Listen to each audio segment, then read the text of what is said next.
22-year-old waitress Diane Grove is suing 33-year-old human resource manager Cecilia Alvarado for knocking out her teeth with a beer bottle. Cecilia says she acted in self-defense. Order. All rise. Yes, this is case number 212 on the calendar in the matter of Grove versus Alvarado.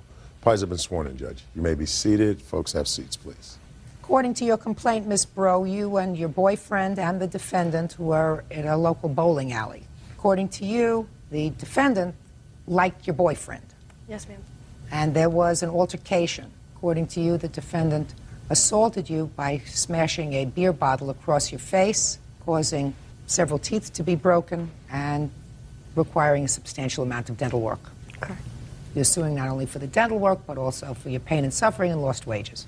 The defendant said you started it, right? No, she started it, Your Honor. That's just what I said. I know. Pay careful attention. So, when was this? August 22nd Of this year? of this year, And what time did this incident occur with the bottle? about 12:15. When did you first see the defendant in the bowling alley? Not until after I returned from the restroom. Ryan was at the bar purchasing a beer, and he was agitated. At what time? About 12 o'clock. Okay. And I went to the bar to see what he was yelling at somebody, and there she was. I asked her, you know, are we going to have problems every time we see each other? You know, can you grow up? You're 33 years old. And she proceeded to walk away, and we got our beers. We walked over to our table where our friend was, and there she was bad-mouthing me. Just a second. What was she saying? She said that she's going to get me and this isn't over, and, you know, I walked up to her, I'm like, can't you understand? You know, we just had a confrontation at the bar, you walked away. She proceeded to push me. I pushed her back, and then she hit me in the mouth with a beer bottle. Where was he? He was still at the bar buying our beer. Stand up. Tell me your first name. Ryan. How old are you, Ryan? I'm 20. How do you know the defendant? From like a general circle of friends, and you know we're cool. And What does that mean? I mean, Cool. I don't understand. we talk to each other. We never had problems. You know, we're somewhat friends. And then me and Diane started dating. Did you ever go out with her No, ma'am. socially? No, ma'am. And me and Diane started dating, and all of a sudden she's like, "Oh, I can be so much better than Diane. You can live at my house rent free. I'll take care of you." And Had you had anything to drink before midnight? no, ma'am. Had your girlfriend? No, ma'am. Now, you were at the bar. Had you finished purchasing those beers when this altercation ma'am. took place? Before I could even get them, you know, they were getting into it, and I ran Just over. a second. While she was in the restroom, did the defendant speak to you? Yes, ma'am. What did she say to you? She said, I haven't seen you for a while. What's been going on? And I told her, I was like, this is not the time. I said, Diane's here. You know, things are going to happen if, you know, you're talking to me. We already told you we don't want you in our life, so you need to go. And that's when Diane walked out of the bathroom and seen us and walked up to see what was going on. And then she had this verbal confrontation with the defendant. Yes, ma'am. After she had the verbal confrontation, where did the defendant go? She walked towards the exit door where the table was, where my buddy was sitting, and Diane went to walk over there, and as she walked over there, you know, I was still standing at the bar, then all of a sudden I seen security guards run over there. I seen them two going at it, so I ran over there, and... When you say you saw them going at it, what did you see? I mean, like, I seen them face to face, and then I seen a struggle. That's all I seen. I didn't see the bottle or anything like that. Now, can you describe to me your girlfriend's face when you saw her? When I seen her, her lip was busted. She's like, look what she did to me. These two teeth were broken, and this one just blood, and you know, and she was acting hysterical. What do you mean she was acting? What did she say? And she's like, I can't believe this is going on. I, you know, just kept talking, working it up, and that's when the security guards pulled us off to the side and said, wait for the officer to get here. What happened when the police arrived? They took our statements, and then... Do you have a police report? Yes, ma'am. May I see it, please? I have a police report of the incident that happened at the bar, and also of a phone harassment complaint. After we left the bar, she called and left him 4 voicemails on his pager. We called the officer and had him come back over to my house to listen to the voicemail. Okay.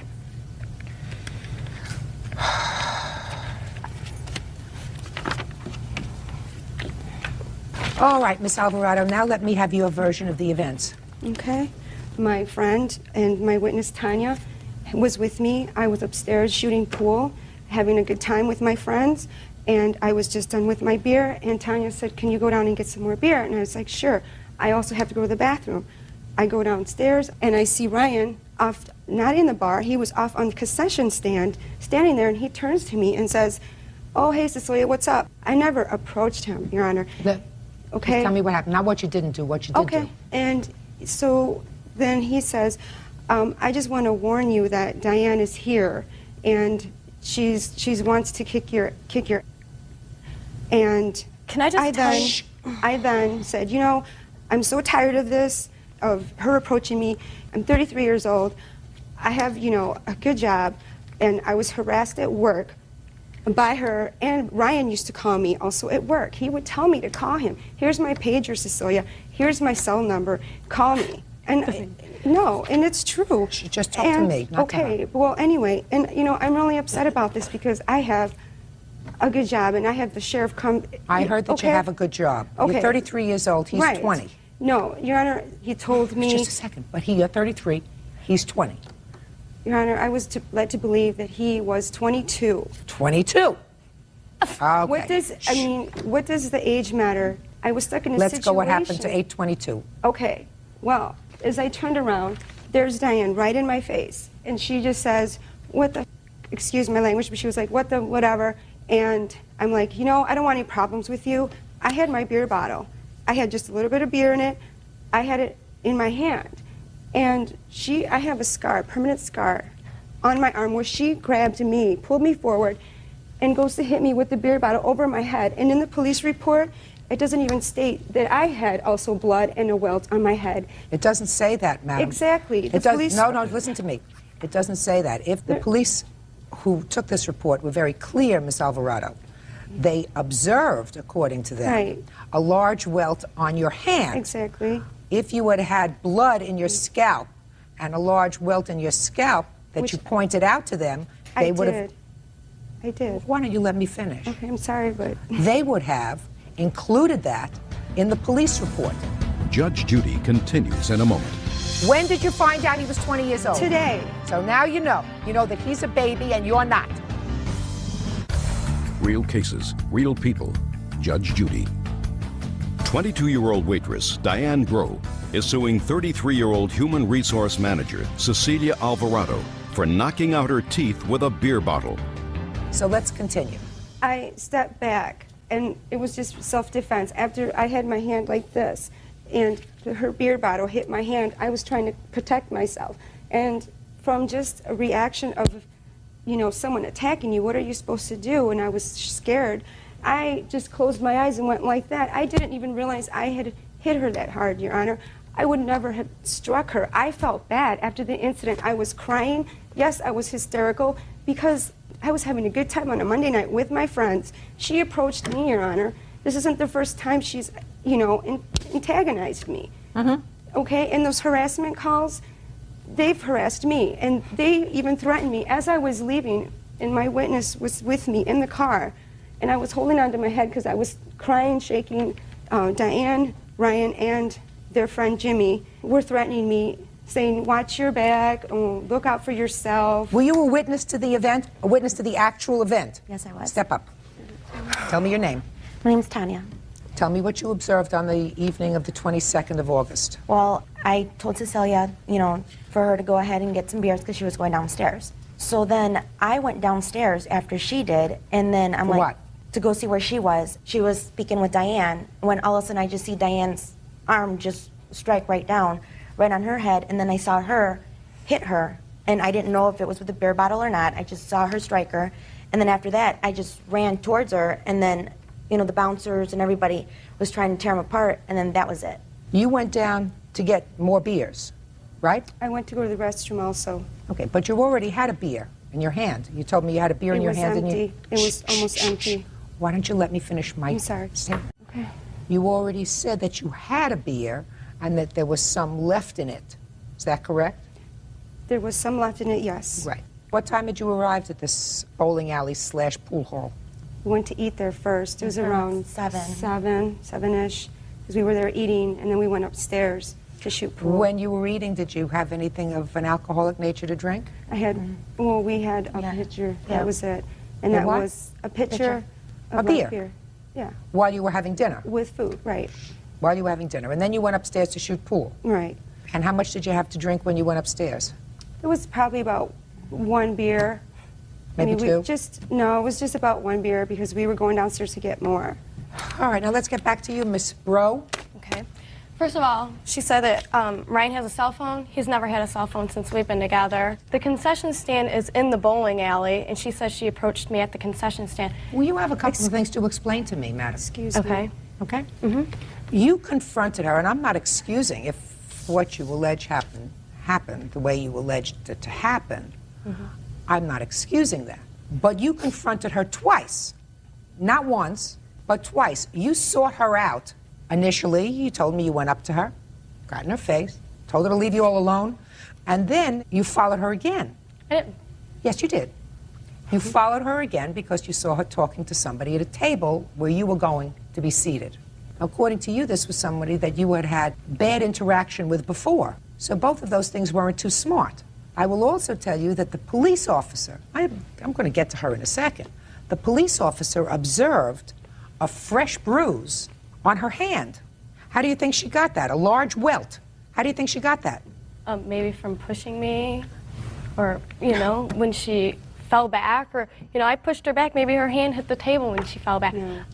I don't know how she got a welt on her hand, but I didn't even have a beer. That's why Ryan was at the Just bar. a second. So clearly there was a physical altercation between the two of you before anything happened with bottles, according to you. Is that right? When we were at the table, Yes. yes, ma'am. So there was a physical altercation. That must have been a pretty hard shove. She hit me first. Was I not supposed to defend myself? I'm supposed Where to did she hit you first? She pushed me in my chest, and I That's a pushed her push. back. No, okay, that's a And- push. Okay. That's not a hit. Well, How did she get the welt on her hand? I'm really not sure how she got the welt on her hand. You certainly confronted her on both occasions, right?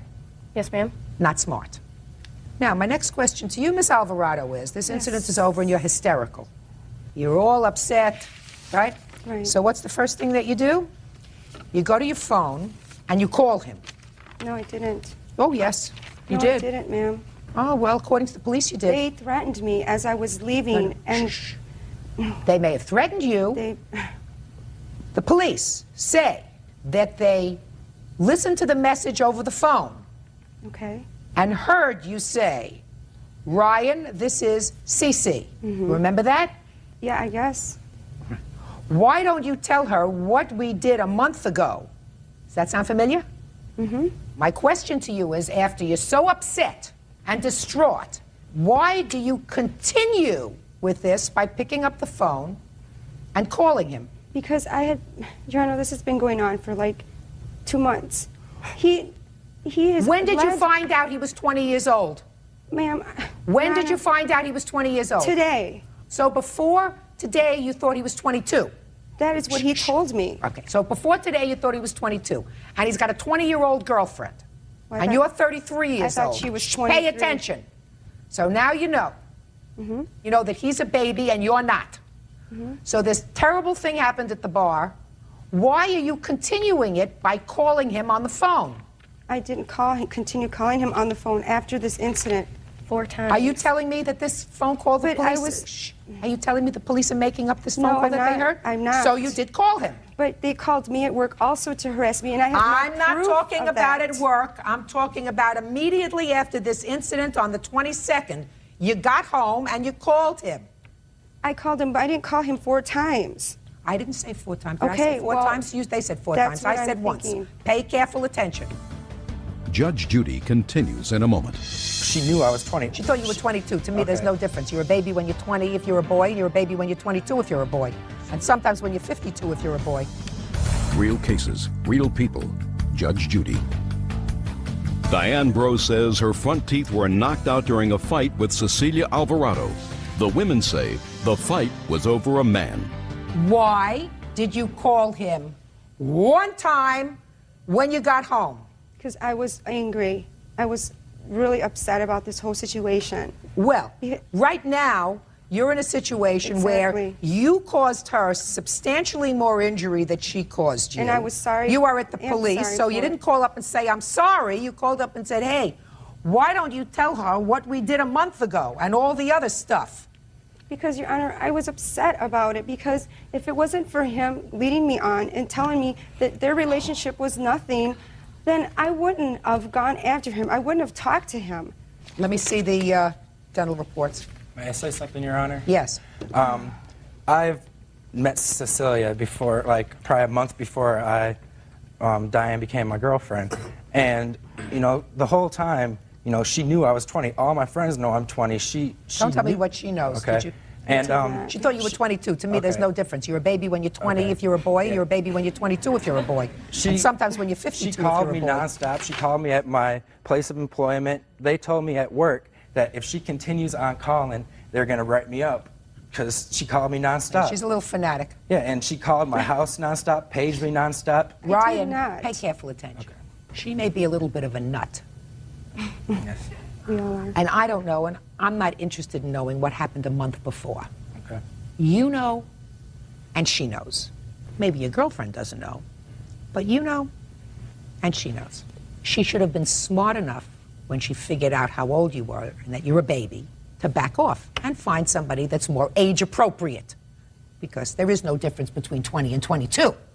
You got to find somebody who's 35 because this is not an appropriate match for you. A 20-year-old doesn't lead on a 33-year-old if they have any brains. And me and Diane have also told her, you know, together that we don't want nothing to do with her if she's going to continue on like this. You know, me and Diane sat there and told her to leave us alone. Try Diane and I. Okay. Diane and I.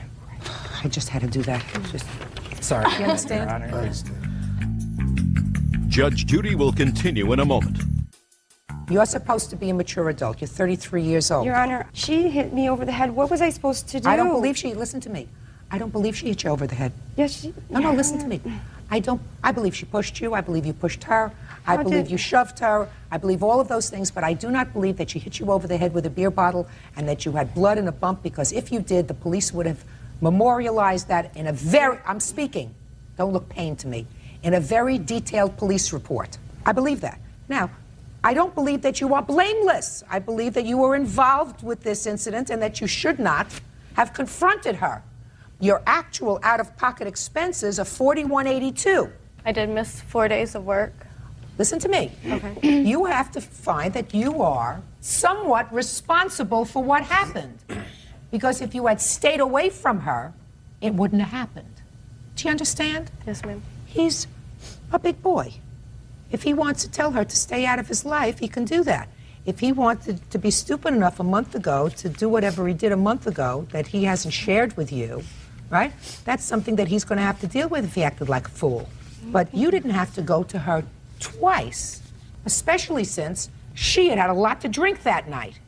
She got there at 7 o'clock. They had a couple of pitchers of beer, not just one. No, They no. drank. I'm speaking. I'm not stupid. I've lived a long time. I've lived longer than 33 years. Okay? You got there at 7, and this was 12 o'clock at night. You already had one beer bottle in your hand, right? You were down to get another one, and I assure you that that was not the first one that you consumed while you were upstairs playing pool. And you also consumed beer while you were having dinner, according to you, one pitcher. In any event, you're going to pay for her dental work. She's going to pay for her pain and suffering and for her missed work. Judgment for the plaintiff in the amount of $4,182. That's all. Yeah, this is cases number 279 and 280 on the calendar in the matter of Aton versus Davis. Parties have been sworn in, Judge. You may be seated. Folks, have seats, please. I have two cases here. One is really a cross complaint. Mrs. Aton, we're going to deal with your case first. Yes. You and the defendant are Brownie troop leaders, Yes. which is part of the Girl Scouts. And how long have you known each other? Approximately 2 years, How long have you both been troop leaders? a year. Everybody knows about Brownie cookies. Your daughter and her troop would sell cookies, and you would turn the money over to Miss Davis to put in the bank. Her daughter was also in the trip, too. Yes. Give her the money, she had the bank account, she'd put the money in the bank account, and then when it was all over, you would write a check to the Girl Scout Council for the cookies. And it is your claim that you gave her a substantial amount of money. Yes. After the sale, it was not all deposited in the account. Right. As a result of which the Girl Scout Council met and said they couldn't decipher where this money was, but since they delivered these dozens of boxes of cookies to both of you, you would each be responsible for half of the money. Right. You are suing Miss Davis for the half that you had to pay, Yes. because you said, I gave her the money. Yes. How much money do you claim you gave her? I gave her a total of $984. Did you give her this money all at one time? Yes, I did. My daughter was with me when I did that. Over what period of time had you accumulated this $984? 3 days. Who opened the bank account? Maureen did. In whose name? Both of ours. How many times had deposits been made in that account? There was 1, 2, 3. Who made the deposits? Maureen made 2, I made 1. So out of the 3 deposits, you made 2? I remember making 1. If there's 2 down there, then I made 2. Let me see what you have. I was not able to get a hold of the bank records. They were subpoenaed. Now, it is your claim, Miss Oh. Davis. Here. It is your claim, That's Miss my Davis, deposit slip. that she did not give you $984. Exactly. How much did she give you? She came to my house after what we called the last booth sale they were selling outside one of the supermarkets. And what she did is she had borrowed my daughter's wagon to haul the cookies around with. She came to my house after it was done, excited that they were all gone. She handed me a pencil box full of money and asked me to deposit this money. I asked you for a deposit slip. Wait a second. Wait. Let her tell a story, and then I'll come back to you. Okay? She had no idea how much money was in this box. My husband and I sat down. So she gave you a box. She gave me her daughter's pencil box where they had used to put the money out for the sale that they were doing. This was a 1-day sale, not a 3-day sale. Then my husband and I sat and counted it, divided all the 1s by 20s, paper clipped them all, and that's what I deposited in the bank. And do you know how much that was? I believe it was $236. Now, let's get to the box. Did you bring money in a box? Yes. Was the money in the box separated as to bill denomination? I had put 20s, 10s, 5s, and 1s. Are you sure? Yes, because that was the only way to make easiest change. How many people were involved in this sale? Maureen was supposed to show up at Not the she. No, how many people were actually involved with you in this sale on that day? On that day, we had 1 other parent. Now explain to me exactly how this worked. You set up outside a supermarket on Yeah. a table? We didn't have a table. We just had the wagon. The people said what kind they wanted. They gave the girls the cash. The girls gave it to me. I counted what needed to go back, and I handed it to the girls, and they handed it to their customer. When do you claim, I want you to listen to me very carefully, Okay. was the last time you counted the money that you turned over to the defendant? It was probably about 2 hours prior to us leaving. I wasn't sure what time we were going to leave. Leave where? Leave Sam Clubs. We were there from 10 o'clock to like 4:30, 5 o'clock. And you brought all the money with you for the 3 days? All except for $207, which was in my wet bar. And I asked her for a deposit slip, and her reply was, I can't find the bank stuff right now, so I'll get it to you when I can. And I said, all right. And then she said, with all that money laying around, I would spend it. I don't do that. That's not me. Why didn't you make the deposit yourself? I didn't have any of the bank stuff. It all was mailed to her house. She had all the bank access, not me. Well, you did make one deposit yourself. After she gave me a deposit slip. Okay, but you can go into a bank. They wouldn't receive the money without original deposit slip for the bank. Oh, no. That's ridiculous. Well, Miss Aton, that's ridiculous. If you That's go what in the with your lady account told me. number, listen to me, if you go into a bank with your account number, I didn't have the account number.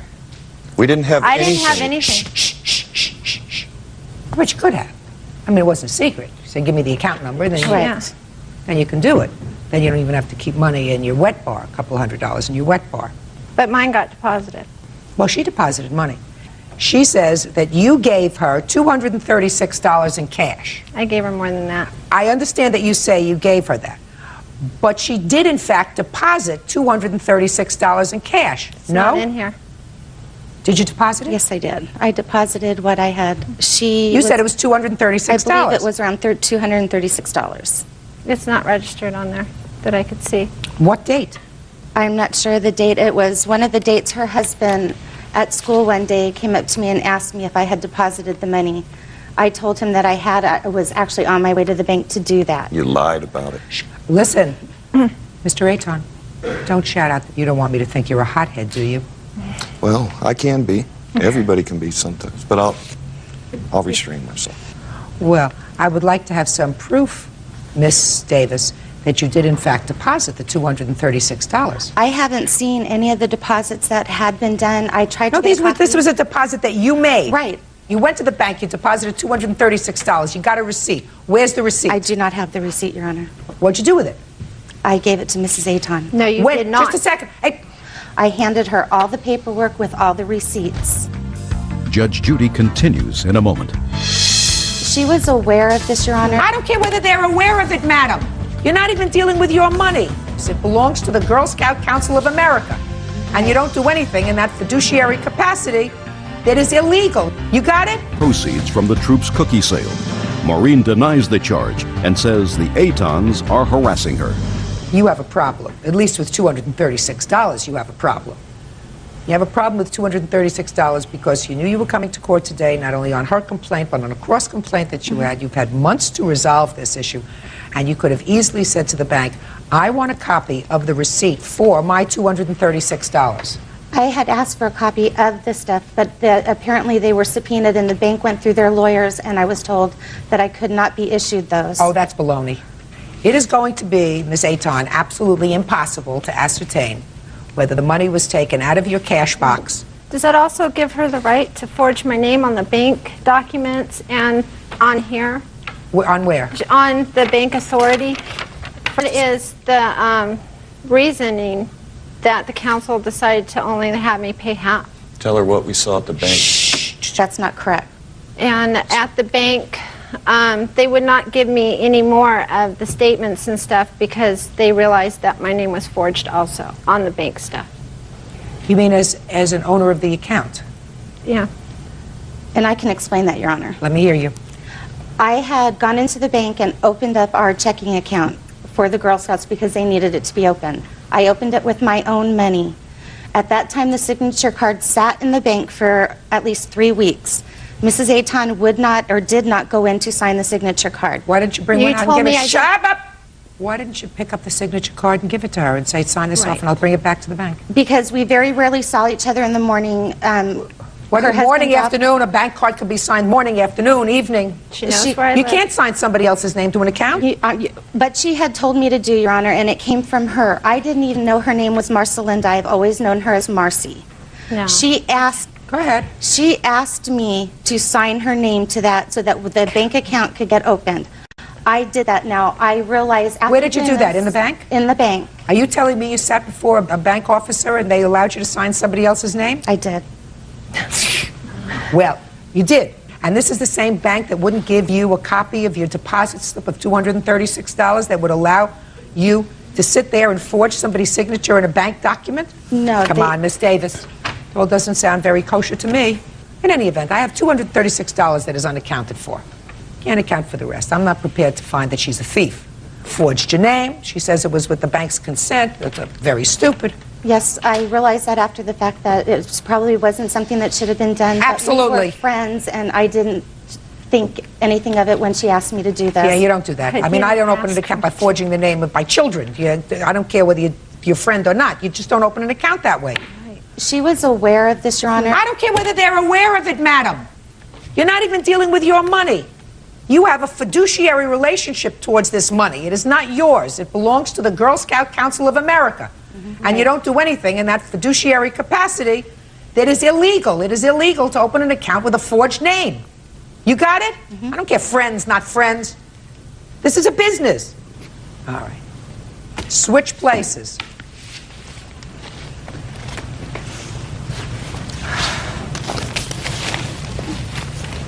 Yep. Your cross complaint is for harassment. Yes, ma'am. You're claiming that the defendant, Mr. Aton, who has an acknowledged hot temper and who's going to uncross his arms as we speak, has harassed you in front of your child. Tell me about it. It started the end of school year last year when this money went missing. The first episode he did was in front of my daughter and in front of a bunch of parents, and I was furious at the point that he would do this in front of everybody. I left school and I went to Mrs. What did he do? So if I He used to- sat there and yelled and called me a thief, a liar, every four-letter word you can think of. Where was this? At the school where we pick up our daughters. Where at the school? Right in front of where their classroom is where we pick Inside them the up. school? Inside the school grounds. Well, tell me exactly what he said to you. He came up to me and he called me a thief, called me a liar, told me he was going to get me, that I stole this money, and my daughter and I proceeded to walk away, where he just proceeded to follow us and kept calling us names. I believe he did that. And I went to his I didn't wife's have to ask work. him. I believe he did it. He can't contain himself here. I went to his wife's work where I sat my daughter down in a little play area they have there and asked to speak with her. We went in the back. I told his wife what had happened, and she was appalled. She started crying. She apologized. She came out to my daughter and apologized. And she told my daughter, she would talk to him, that he wasn't being very nice. And I believe that too. Right? I did say that. Just to a second. keep her working with me. Stand up here, please. Ms. Aton, let's be very honest with each other. So far, Yes. we're getting somewhere. She did come to your place of work and say that there was Yelling a... across my platform with a bunch of customers in it. absolutely not. And she said Bill was ready to kick Dan's, excuse my language. Yeah. Okay. Sorry, honey. Hey. You want to go inside for a minute? I don't think you're following me, Ms. Aton. My point is, immediately after she saw your husband at the school, she came to your place of employment very upset, right? Right. And you did have a discussion. Yes. All that leads me to believe that this actually occurred at the school. All right? Judge Judy continues in a moment. I'm sorry, Your Honor, it goes much deeper than that, much deeper. Insults, slandering my child. He even went up to my daughter, my 7-year-old daughter, and told her that her mommy was no good. Real cases, real people. Judge Judy. Brownie troop leader Maureen Davis is suing her co-leader's husband, Dan Aton, for harassment. What else? Mr. Aton came up to me with his fists clenched and started proceeding to yell and scream at me in front of another parent. The parent... What did he say? He proceeded then to call me a lion and proceeded to tell me that I was a thief and I was no good. And I asked him, I was talking to another parent, I politely asked him to leave me alone, and he would not. The other parent then walked away. I asked him again to leave me alone. At that time, my daughter, we were right in front of my daughter's classroom where the door was open, and he would not leave. When my daughter came out, I took my daughter, I proceeded to walk away to the crosswalk. He proceeded to follow me and said, "You'll get yours," and he walked away. This happened every day when I went to school. He had something nasty to say every single day, until the fact that he even went up to my daughter, my 7-year-old daughter, and told her that her mommy was no good. I went to the police department 3 times. The first day of school I went, right after this happened, because my daughter was terrified. Okay. According to what I read here, there is some indication that you did get a restraining order against Yes, I him. did. When was that? On October 13th. Do you have a copy of that restraining order? Yes, I do. May I see it, please?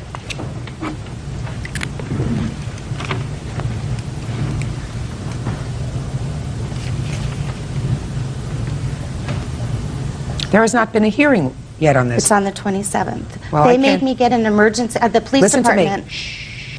Do you have an attorney? No. Well, you will, I'm sure, get one.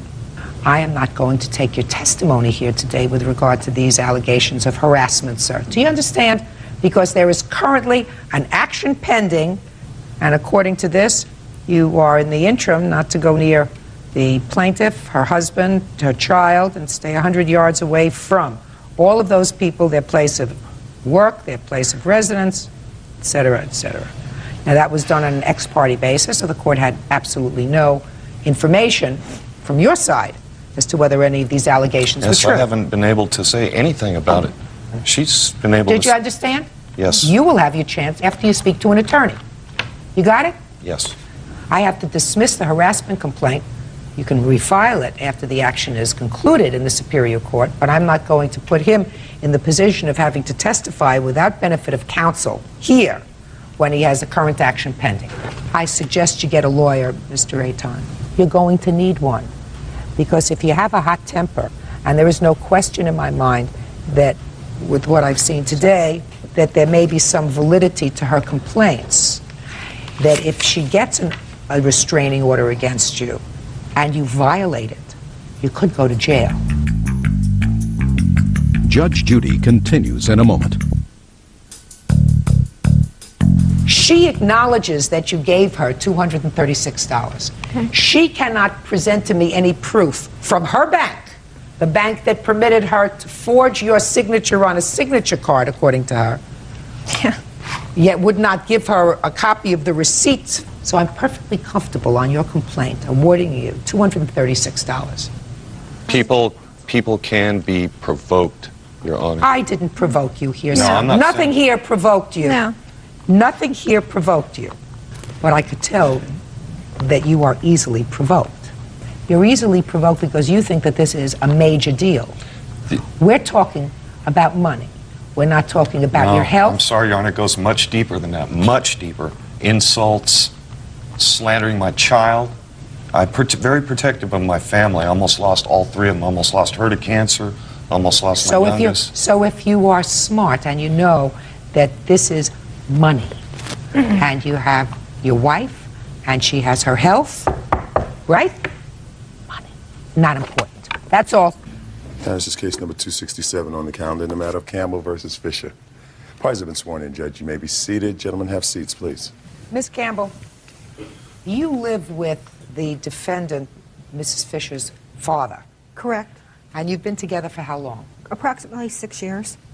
And sometime, the early part of this year, you and your boyfriend were going on vacation or holiday, and she was going to stay home and take care of not only the home, but a whole bunch of animals that you have. Correct.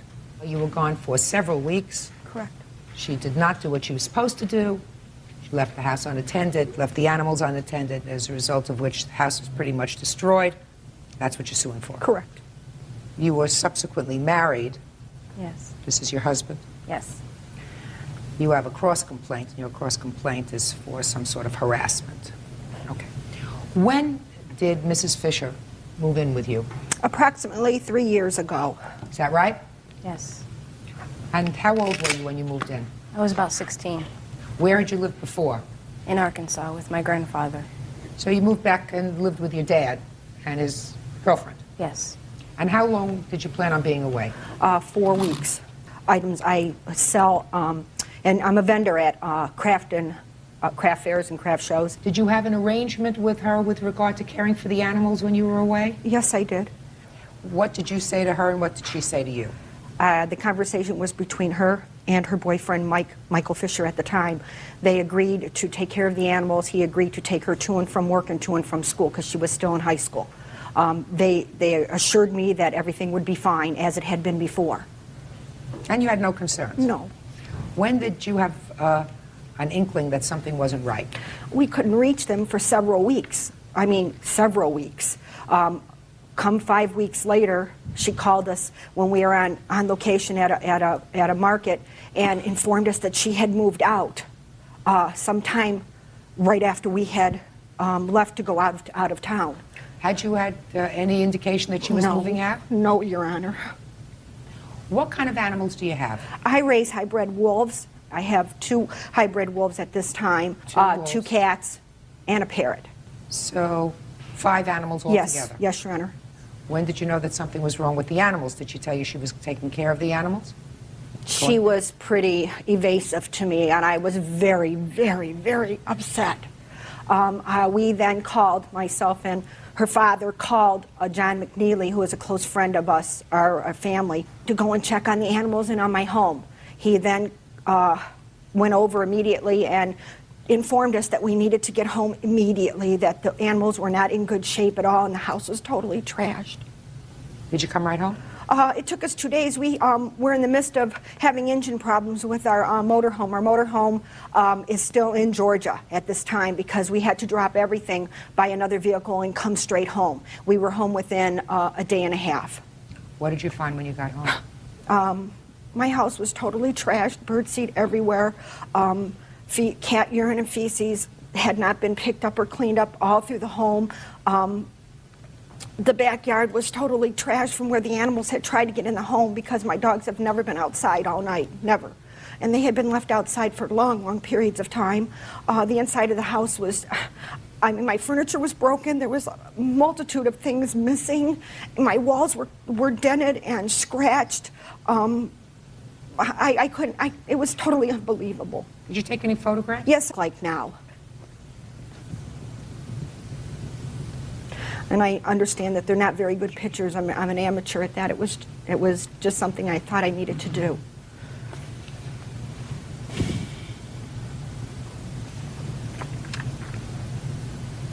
When you came home, was the house locked up? Yes, it was. What items did you find missing? The dressers, there was 3 dressers that were in Leslie's room. They were missing. They were returned, and that was the condition they were turned in the photos. There was $250. Who returned them? They did, on police order. Is that correct? Yes. Why did you take the dressers? They were mine. But the police told you to return them. Yes. What else was missing? $250 cash out of my safe deposit box, along with her Social Security card, her prescription for her contacts and glasses, her title to her car. That was all in your safe Yes, deposit box? yes, Your Honor. Jewelry, clothing, bedding, food. All right, let's talk about the safety deposit box. You went into the safety deposit box to get I your went in and stuff got my out? stuff when they asked me to get the papers for their motorhome. That's the only time I went in with it, into it. Title to my car was in a manila envelope, sort of like this, that was in my room. It was never in their box. Social Security card? It was, yes. Where was that? It was in their box. Did you take it? Yes. Mike was there, and so was John, Who's Mike? my husband. Who's John? My witness. Step up, please. John, what's your last name? McNeely. Tell me about the circumstances surrounding you going into the safety deposit Rose box. and Leon had called me when their motorhome broke down and asked me to go over and help Leslie and Michael try to find the warranty papers for the engine. You actually went into the safety deposit box with them? No, I was looking through the papers that Leslie had already pulled out, had them on the counter, seeing what she had, making sure that they were the right papers, and going through, getting phone numbers and stuff to call Rose and Leon with to give them for the warranty for the motor. Were you still living in the house at the time that you went through the safety deposit box? Yes, I was.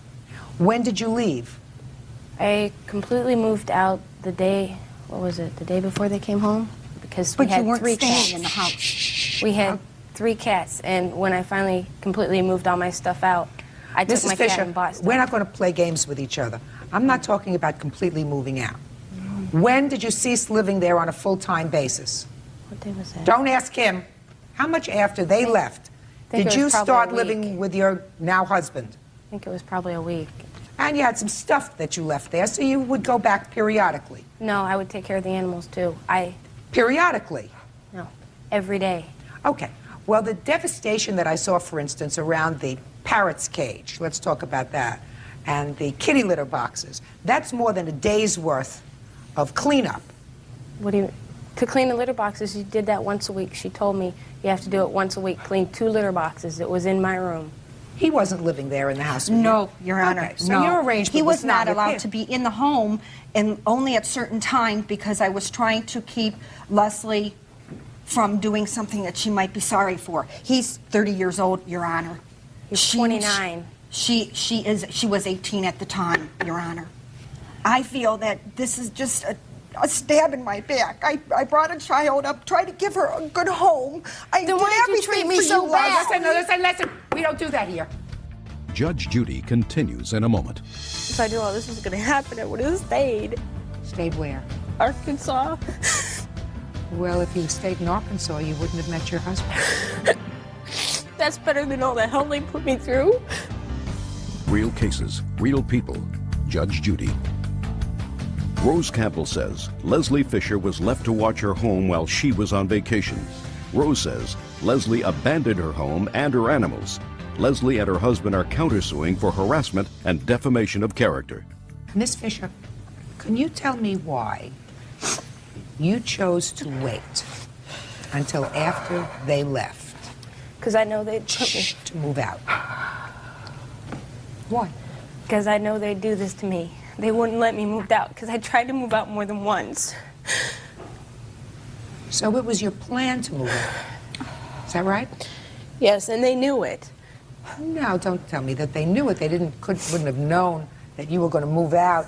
They didn't know and the exact. And leave all their animals unattended. So this was your plan. And this was your plan with your husband? Yes. And when did you formulate this plan? We talked about it for a few weeks. Before they left? Yeah. So you weren't honest with Miss Campbell or your father when you said that you would be living in the house all the time and taking care of the animals. They didn't ask me to live in the house. It was just sort of like telling me to do everything. But you had been living in the house Yeah, full I had time been. and taking care of the pets when they went on Because this I trip. had to. They didn't ask me. We didn't, write down papers saying that they would pay me or we had an agreement or anything. Miss Fisher, let me ask you this question. You moved in when you were 16. Yes. Were you working? Not when I was 16, no. Were you working when you were 17? Yes. Full-time or part-time? Part-time because I had to go to school full-time. You lived in the house. They paid all the expenses, right? And you had certain chores to do. Yes. Does that sound unreasonable to you? Not then. Well, then you turned 18. When did you meet him? I knew him when I first moved up to Ohio. When you were 16. Yes. And how old was he? He was 26. Okay. Mr. Fisher, what kind of work do you do, sir? Body man, I fix cars. Frame. Is that your own business? No. You work for somebody else? Yes, I do. You're working on the books, of course. I should be. But you're not. He better be paying me on the books. Well, you would know, Mr. Fisher, whether you're being paid on the books. Either you get a check that says this is how much they take out for taxes and Social Security, or they don't take out for taxes and Social Security. So you paid on the books or off the books? The boss told me he was going to be paying me on the books. He should be paying me on the books. If he is or isn't, I don't know. I do not want to take a check from the man because the checks will bounce. So you're paid in cash? I tell him to give me $400 cash and take care of the taxes for it. Miss Fisher, there's some indication in these papers that you were charged with animal cruelty or animal abandonment. Is that right? Yes. I've got a misdemeanor for it, yes. So you were convicted? Well, it was the easiest way to get out of the court case, yeah. So you were convicted? Yes. And you pled guilty? No contest. Same as guilty, yes. So that there really is no issue as to whether you abandoned these animals, because the burden of proof here is much less than in a criminal proceeding. The only issue is one of damages. Now, what were the damages to your animal? Well over $4,000, Your Honor, but I'm not claiming that because I feel that some of it was done previous to her doing what she did to me. I'm claiming $1,800 to repair the couch, to change the door locks because they did get keys made for my doors, and my doors, cleaning the walls, repairing the walls, the carpeting, the vet bill. How much was the vet bill? The vet bill was over $380. All right, tell me about your counterclaim. They harassed us. She harassed us on the phone. Well, tell me about it. Well, we've got the tape right here if you'd like to listen to it. Leslie, this is Rosie. I just wanted you to know that if I don't have you face to face and you're not woman enough to come and talk to me about what has gone on, not only am I going to prosecute you, but I'm also going and headed to the school with 2 documents. One to Mr. to inform him that you aren't living in the Menor School District anymore, and you'll have to go to night school to finish. And I think Mikey is going to have some problems also. The only way that we can remedy this, Leslie, one is I don't want you to come back. You are not welcome in my house after you come here once. Just to tell me where my stuff is, why you left it, why you did what you did to these animals. That's all I have to say to you. Not only have you broken my heart, You also have broken all of my trust. Obviously, you have no one now. You have not me, not my family. My daughter's on her way over here to calm me down. You don't have anybody in your family. You have your sister whom you are just like. Only thing is, she was with him a little longer than 3 months. Also, you have nobody. You have nobody now. Well, kid, you got a long and hard road to work. I hope you make it. Have anything else you want me to listen to? We have a videotape of our wedding right after. There were still people there from the ceremony, and my dad, and we know John was there, but we're not sure if Rosie was in the van. They came and harassed us. Judge Judy continues in a moment. She's into the vending business, basically I consider a carny, and she... I beg your pardon. It's my own personal opinion, so please. Listen, your judgment's so lousy so far, I'm not interested in your opinion. Real cases, real people. Judge Judy. Rose Campbell says Leslie Fisher owes her for a trashed home and neglecting her animals. The tape is not harassment, madam. She almost got me kicked out of school, fired Let me from tell my you what she's job. saying to you. She's saying you lived in her home, she trusted you, and you violated their trust. It's clear to me that you violated their trust because you snuck around, waited until, with a plot, waited until they left. And then as soon as they left, you moved out.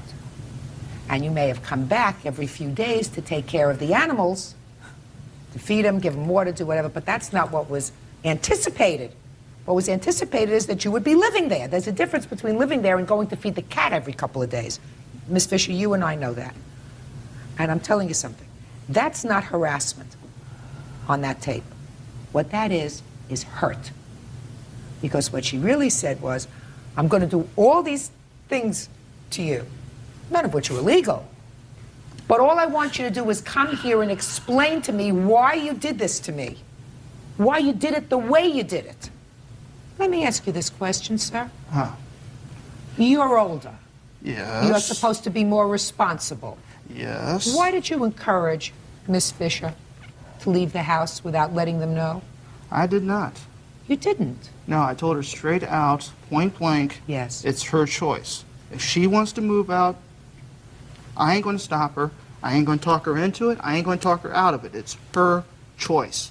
Just a second. Rose and Leon were going to be away for 2 months. We were there every single day. We have a picture of her mailbox if you would like to take a look-see at it. She's got a small mailbox. She's into the vending business. Basically, I consider a carny. And she... I beg your pardon. Miss Campbell, Miss Campbell. I personally believe... Miss Campbell, look at me. Please don't talk to him. Don't talk to him. I'm a nurse, in-home nurse. It's my own personal opinion, so please... Well, I'm not interested. You listen, your judgment's so lousy so far, I'm not interested in your opinion. Say no more. Just tell me what happened at the wedding, please, so I can Leon and John showed up for sure. I'm not interested in anybody else other than Miss Campbell. Well, they showed up in Rose Campbell's van. I have no idea if Rose was actually in the van or not. It's hard to tell. Van has tinted windows. So? I have no idea if she was... I have no idea either. I figured birds of a feather flock together. I figured Leon was probably in the van with Rosie and John. How all three disrespectful. Just a second. Miss Campbell, please, I told you, I don't want to say it again. I don't want you to speak to him. Miss Fisher, have you spoken to your father since all of this happened? No. And of course you haven't spoken to Miss Campbell. That's right. Are you a little sorry it happened? If I knew all this was going to happen, I would have stayed. Stayed where? Arkansas. Well, if you stayed in Arkansas, you wouldn't have met your husband. That's better than all the hell they put me through. Wouldn't have met Mike if you stayed in Arkansas. You may have good reason to cry. Judge Judy will continue in a moment. Let's take care of the counterclaim first. The counterclaim is nonsense. And there is absolutely no evidence that she was involved in any harassment at your wedding, other than the fact that your husband thinks that birds of a feather flock together. Maybe he's right. There is no question that since Mrs. Fisher has been found guilty of abuse of animals, so there's no question that she did it. There is also no question that you cannot prove that they actually stole money out of your Correct, safety Your Honor. deposit box. But I really believe that since you filed your lawsuit against both, Yes, Your Honor. and you indicated to me that both of them were there when you had this conversation, Is that right? Yes. He had a certain responsibility. He accepted that responsibility. He was also part of the plan. And he was the older member that was part of the plan, that they were certainly not going to fulfill this agreement, at least the way you anticipated it would be fulfilled. In any event, I am awarding you $1,000 judgment for the plaintiff. Thank you. This is case number 66 on the calendar in the matter of Gibson versus Gibson. Parties have been sworn in, Judge. You may be seated. Ma'am, have a seat, please. Mr. Gibson, the defendant is your uncle. Yes, ma'am. You claim that an incident occurred, that he assaulted you, and during the course of that assault, he ripped a necklace off of your neck and took it. Necklace and medallion. Tell me how that happened, sir. And first tell me when. March 1st. I went over to my auntie's house, and he was over there. When I found out he was over there, he tried to shake my hand. We had got into it about a couple weeks before this, previously. You mean you had an argument with him? A couple weeks before, he busted out her windshield, my girlfriend's windshield out of her car. So we were already on bad terms. Of course, he paid for it, but we were already on bad terms because Why did he do that? Why did you bust out the windshield on her car? We had a confrontation. Me and this guy, my nephew, we don't see eye to eye whatsoever. No, but why did you break out the windshield on her car? We was fighting. And as he always have done, you know, as a coward, he sucker punches and runs and all this old kind of shit. And I couldn't get to him, excuse me, but I couldn't get to him. You understand me? So I did the next thing, and I broke the window. I don't have no reason to lie whatsoever. Had you been drinking? Yes, I had been drinking. Gotcha. Okay, now on this occasion, you went over to your aunt's house. He was there, and what happened? He tried to shake my hand like he always do after he does something dumb. So we tried to make up. Yeah, and I shook him. I went and I called my girlfriend. I told her to meet me. I left out the house to go meet her out in the driveway. She pulls up.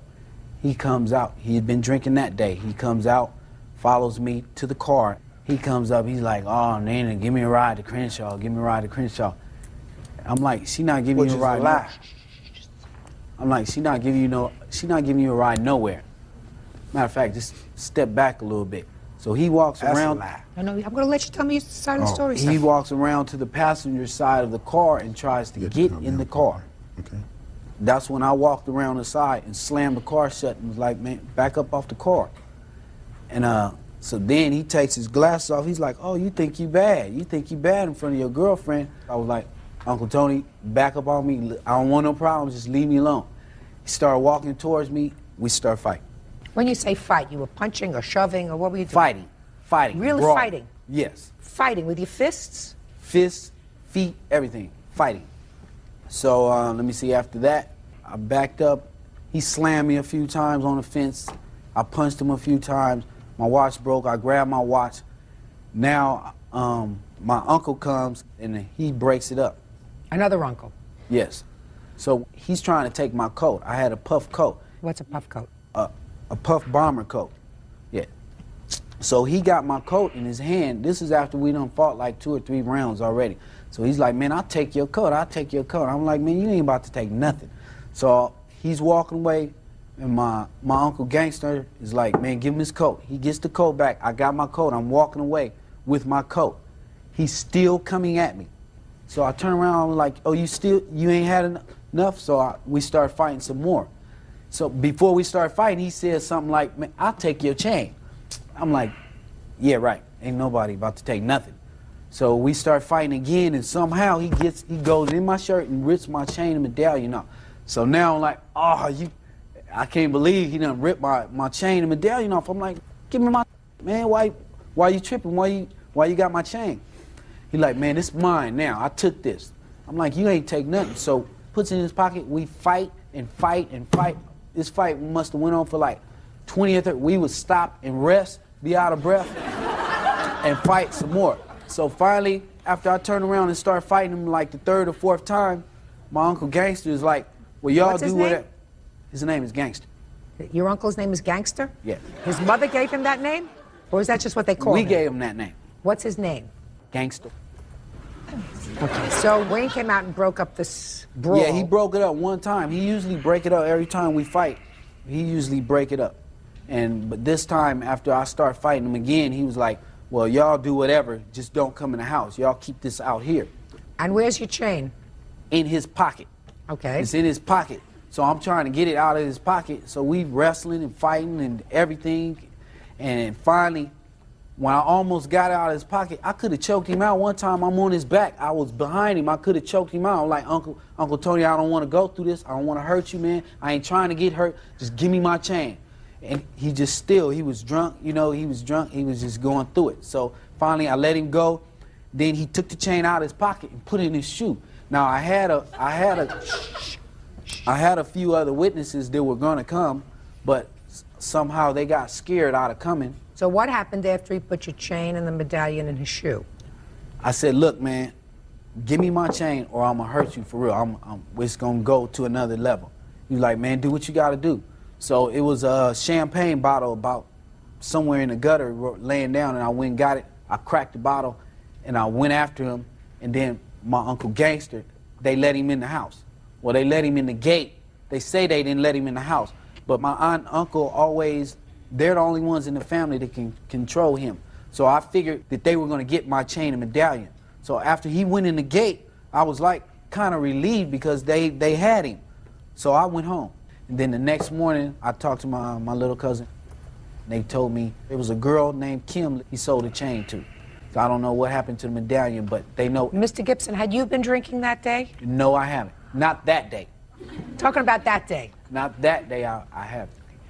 How old are you? 31. How old is he? About 50, I don't know. Old. Not that old. No. He's a couple years older than me. How old are you? 35. 35. So if you knew he was drunk, and you say he was drunk, right? He's always drunk. So he's always drunk. I stay away from him. Just listen to what I'm saying to you. When I see him in the house, I left. Listen to me. If you know he's drunk, and he's acting like a fool, why don't you just leave? I did. No, you said you fought with him. You took time. You rested. This thing lost 20 minutes and 30 minutes, and you rested. You got to yourself, and then you went back and you duked it out again, and then you started fighting. rested. Why didn't you just leave? Get in the car. Leave. When Uncle Gangster came out, say, hold on to him. I'm getting in my car, and I'm leaving. I'm just talking about common sense. Judge Judy continues in a moment. Anybody in my family knows me. I'm a crook, yes. I have stolen. I'm not trying to paint no pretty picture here. I'm not trying to make you believe that I'm somebody that I'm not. He got a chemical imbalance, too. Real cases, real people. Judge Judy. Johnny Ray Gibson says during a fist fight with his uncle, Anthony Gibson, a gold chain and medallion were ripped off his neck. Johnny claims his uncle sold the jewelry. Where's his chain? I don't have his chain. No, I know you don't have it now. I asked you, where is it? I did not take his chain. I know where it is. Judge Judy, I didn't take his chain. I don't know. Me and the man got into a fight, true and all. Okay, I left my sister's house. She was in the driveway. Why'd you leave this? No, Mr. Gibson. See how quiet he was? That's how quiet you have to be. He was in the driveway talking to his girlfriend. Okay, yeah, I had been drinking. So I had to go to Why do you drink so much, Mr. Gibson? It wasn't that much. He got a chemical imbalance, too. He can't even handle this. Why had you been drinking so much? I had not been drinking that much. What time of the day was this? It's like about 9 in the evening. All day. He'll start. But I had not been drinking all day. Okay? Yes, I had been drinking, and I was a little wobbly. So I said, I was attempting to ask Nina to take me to Crenshaw. After you had busted the window out of her car? No, this is a other. That's an old. But this was after you had broken the window out of Yeah, and paid 9 for days. 9 days. This was after I had broke out the window and paid for it and replaced it and everything else. You know what I'm saying? I've been a stand-up man all my life. If I do wrong, I pay for what I do wrong. But I'm not going to be falsely accused. But at the same time, in essence of this here matter, okay, I attempted to ask Nina for a ride to Crenshaw. Johnny came over from where he was talking to her and pushed me. Went back over to her side of the car, okay? When I walked over to ask Johnny why did he put his hands on me, Johnny socked me in the jaw. Nina said, no, don't do that stuff, you know what I mean? Don't do that. She started up her car and left, okay? Me and Johnny, we got to fighting. We wrestled to the ground a couple of times. When I came up off the ground, I noticed that my watch was gone and my wallet, okay? It was 5 other people out there. I can't assume who picked up my wallet or my watch or what have you. Whatever this man is accusing me of taking from him, I did not take. You know, I have a drug history. I used to smoke cocaine. You understand me? I done drank, and I still drink. You understand me? But that was my past. I don't smoke cocaine no more. I just got out the penitentiary on the 2nd of June. I've been out on the street 11 months. I have not broke no laws. You understand me? Me and this guy do not see eye to eye. Me and his daddy have had animosity against one another. I guess he feels he has to step up and be his dad's son and challenge me on every aspect that he gets a chance on. You know, I whooped him, as an uncle should do, to him disrespecting me. Well, okay, he can say he whooped me. Okay, yeah, okay, you whooped me, whatever. It don't matter. He's lying. I did not take a medallion. I did not take a gold chain. If I took a gold chain, if I took a medallion, I'd say, yeah, I took it, punk. Just like that, because that's how I am. Now you get it back the best way you can. I did not take nothing from this man. Anybody in my family knows me. I'm a crook, yes. I have stolen, but I will say I stole it. Thank you. I took it. I'm not trying to paint no pretty picture here. I'm not trying to make you believe that I'm somebody that I'm not.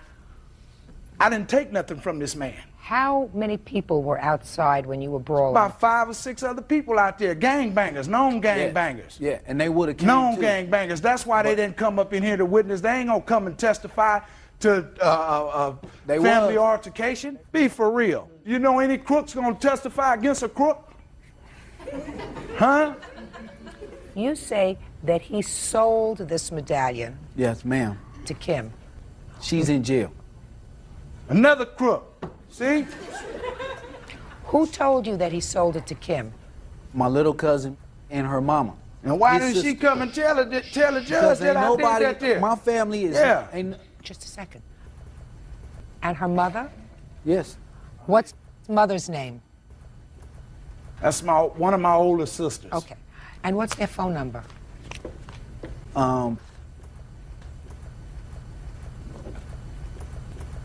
You're scared now.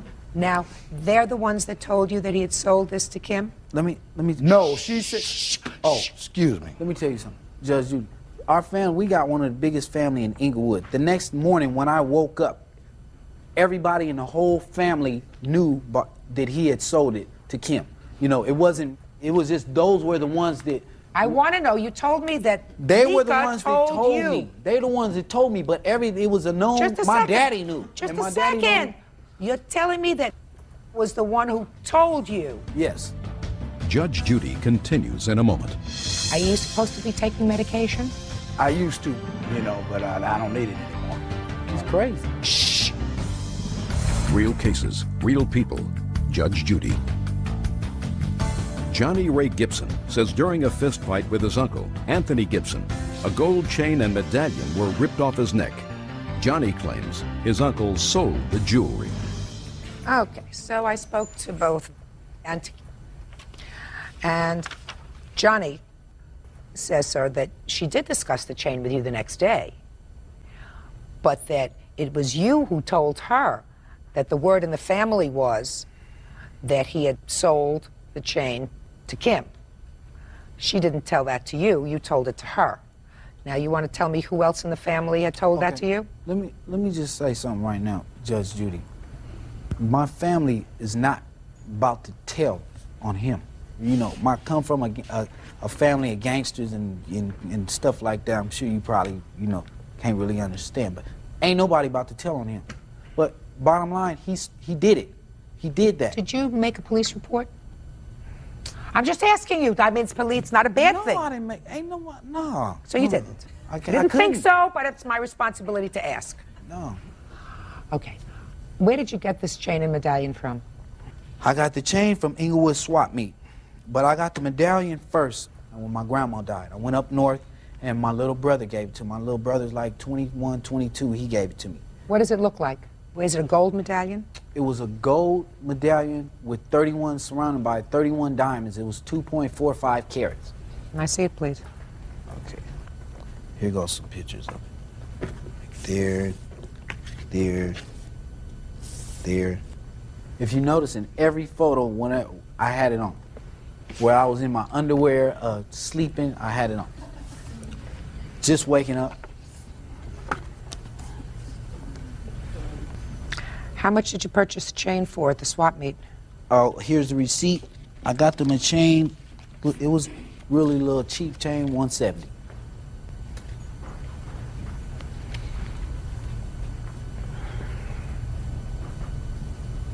You work, Johnny? Yes, I do. Have you been working, Tony? No, I'm on a fixed income. From? SSI. What's the nature of your disability? He's crazy. Shh! I didn't ask you. I don't function as well as other folks do, you know what I'm saying? Especially when you get alcohol in the system. Are you supposed to be taking medication? I used to. When I was in Patton, I took some medication. I was taking Haldol and a Cogentin, you know, but I don't need it anymore.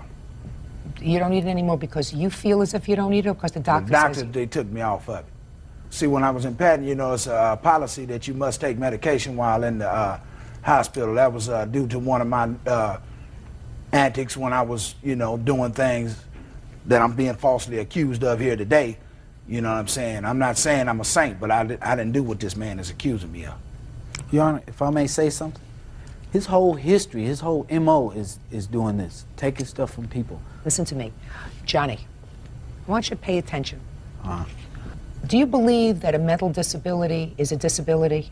That you're sick, just as sick if you have a mental disability than if you have a broken arm or a bad liver or a bad kidney? This man is sane as me and you, Judge Judy. You just told me a moment ago. He's crazy, but he's crazy when he has alcohol in him. But I kick it with him when he ain't drinking, he cool. He just like him or any well, other. but that, listen to me, but then that's a problem. I already know he got a chemical imbalance when he drinks, right. when he drinks. So he was drinking. That's why I left. I went right in, but you got, I walked right out. Yeah, I know. But then you got into mixing it up with him, which you shouldn't have done, because if he's sick, if he's got a chemical imbalance, which is what you say, when he drinks, and you knew he was drinking, then you knew at that time he wasn't thinking clearly. He wasn't thinking clearly. It's just like any other illness, as if somebody hit him over the head and he was unconscious, because he's not himself. So then you, being straight, you were not drinking, you told me that day. Yeah. You just get away from it, but you got angry. That's why you mixed it up with him. He broke the windshield 9 days before. I understand that, but you told me he had been drinking. Judge Judy will continue in a moment. Tony, listen to me. You get yourself into trouble when you drink. And according to you, you've been incarcerated at least once, right? Probably more. And you had a drug problem. And all of these things should suggest to you that you need some sort of assistance. You've been getting it from alcohol, you've been getting it from illegal drugs in the past. So if you should be on a Haldol, or you should be on some other kind of regimented medication, it's ridiculous for you, you know, to go through your life trying to find substitutes for what could very easily be a pill that you take 3 times a day. Do you know what I mean? Yes. Okay. I think that your nephew here is just fed up. I don't think he did the right thing that day by not walking away. I did. But I believe that whether or not you remember it, you took his chain, something that he treasured. You paid $170 for the chain, and I'm going to give you $2,500 for the medallion. That's $2,670. Judgment for the plaintiff. That's all. Yeah, this is case number 185 on the calendar in the matter of Dantzler versus McCullough. Parties have been sworn in, Judge. You may be seated and have a seat, please. Ms. Dantzler, you, according to your complaint, met the defendant through a dating service. Yes. That was sometime in the beginning of May of this year? Yes. And while on a sort of date, I guess, at your house, also in May. Yes. You claim that he, after some sort of a disturbance, destroyed your apartment. Exactly. So first tell me, what was he doing at your apartment? Well, first, the reason why he was at my apartment was we had spent the day on doing personal items for himself. The defendant explained to me that he was totally blind and that he was looking for a companion, basically to help him do some of his banking, shopping. So he wasn't interested in a date, he was interested in a caretaker. Right, and that was one thing that he explained to me in the beginning, and I explained to him also in the beginning that I was going to be leaving Texas to return to California permanently, so I would try to assist you as much as I can. Why would you do that? Was he going to pay you for this work? No, I call myself being a good Samaritan, to try to help him out. I know, knucklehead in me, you know. Did you sign up for this dating service? No, it's something that is offered free for women, but the men has to pay for the service. You leave a voicemail with a description on yourself, and they'll call and leave you a message. Okay, and you had to pay for this service, sir? Yes. How much did you have to pay? I'm just curious. This right here, this rate here was $17 for 7 days. Okay, and you were not looking for a date, you were looking for somebody to sort of help you out with chores and things? No, this what I was looking for, a companion, just a CNI companion, just to do this here for youth program that I had to testify, because how I lost my eyesight 4 years ago, it's a mystery because my car pulled up at my cousin's barbecue restaurant. No. I just, don't go back so far, please. Just tell me, were you looking for a date or were you looking for somebody to help you out with your chores? I was looking for a companion just to help me find a studio to do some gospel ministry, just music, a second. So you will ministry. I got it. All right. Yeah. Okay, so you got together and you did some chores for him that day. What Right. day was that? May what? That was May 19th. Okay, so you're doing some chores with him. And the chores were, I took him to the bank, and I assisted him to walk him up to the teller, help him withdraw off some money. I went to the grocery store. All the while, I'm leading him around like he's a blind person. And since he was constantly telling me that he was, never eating, I decided to fix dinner, and I fixed dinner for him. So then you invited him back to your apartment. Right. And during that course of the time, I was reading over the items that he wanted me to read as far as, the mail that he had received. So in that process, I was beginning to see some things that maybe this person is not as blind as he said, because he actually told me what color shirt I had on. Now, I know the difference between being totally blind and being legally blind. My mother before passing was legally blind, so I know you can see figures, shapes, some shadows. But if you're totally blind, you're not going to be able to see anything. Okay, so you're reading over his mail and he told you what color shirt you were wearing, and then what happened? Then when he told me what color shirt I had on, I began to question him actually on how well can he see. And I asked him, I says, well, has the state declared you being legally blind, or did the state declare you being totally blind? Because I know there is a difference. Because if you're legally blind...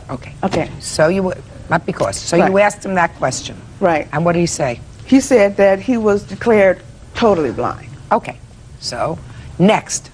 So, after doing dinner, he had a couple of beers, he kind of fell asleep on the couch. And at that time, I told myself, well, it's about time for me to get ready to take you home. So I tapped him on the shoulder because he was ignoring me. So when I tapped him on the shoulder, he pulled me down and he began to touch me inappropriately.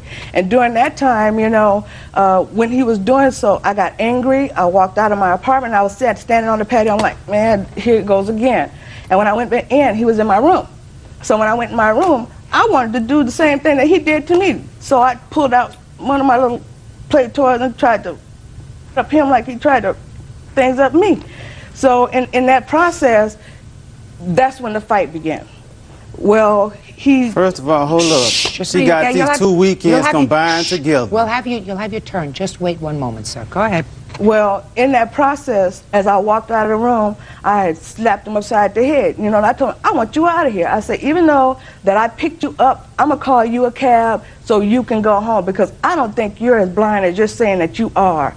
And he's like, well, go ahead on, call a cab. So I called the cab, and in the process of waiting for the cab, he's saying, well, I ain't no punk. And he tried to pick up my couch and tried to lift it and flip it. So what I did, I pushed it down to keep him from flipping it. So then he walks over, and this is all without his blind man's cane. Now, he had only been in my apartment twice. Now, for a person that is totally blind, why wasn't he bumping into things? So in the process, he walks over to the TV and flips over the TV. So in the process of when he flips over the TV, I got on the phone with 911 because I wanted him out of here.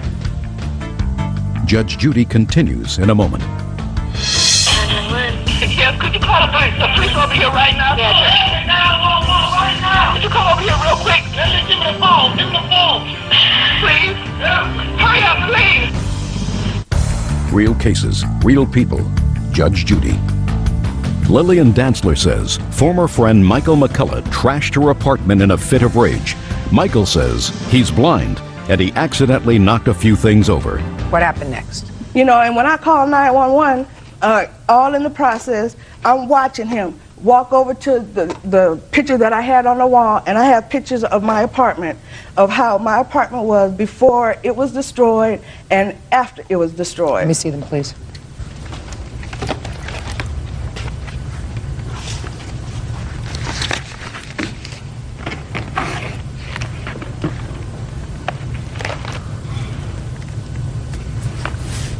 He trashed it, totally trashed it.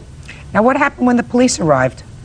When the police arrived, he was standing out on the balcony, hollering and screaming to the neighbors downtown about, yeah, I'm going to tell the police that you were one of the persons that, you know, shot me in my head, you know. And all the while, he was just ranting and raving. And when the police arrived... Did the police take him into custody? Yes, he was arrested. You have a police report? I sure do. Can I see it, please?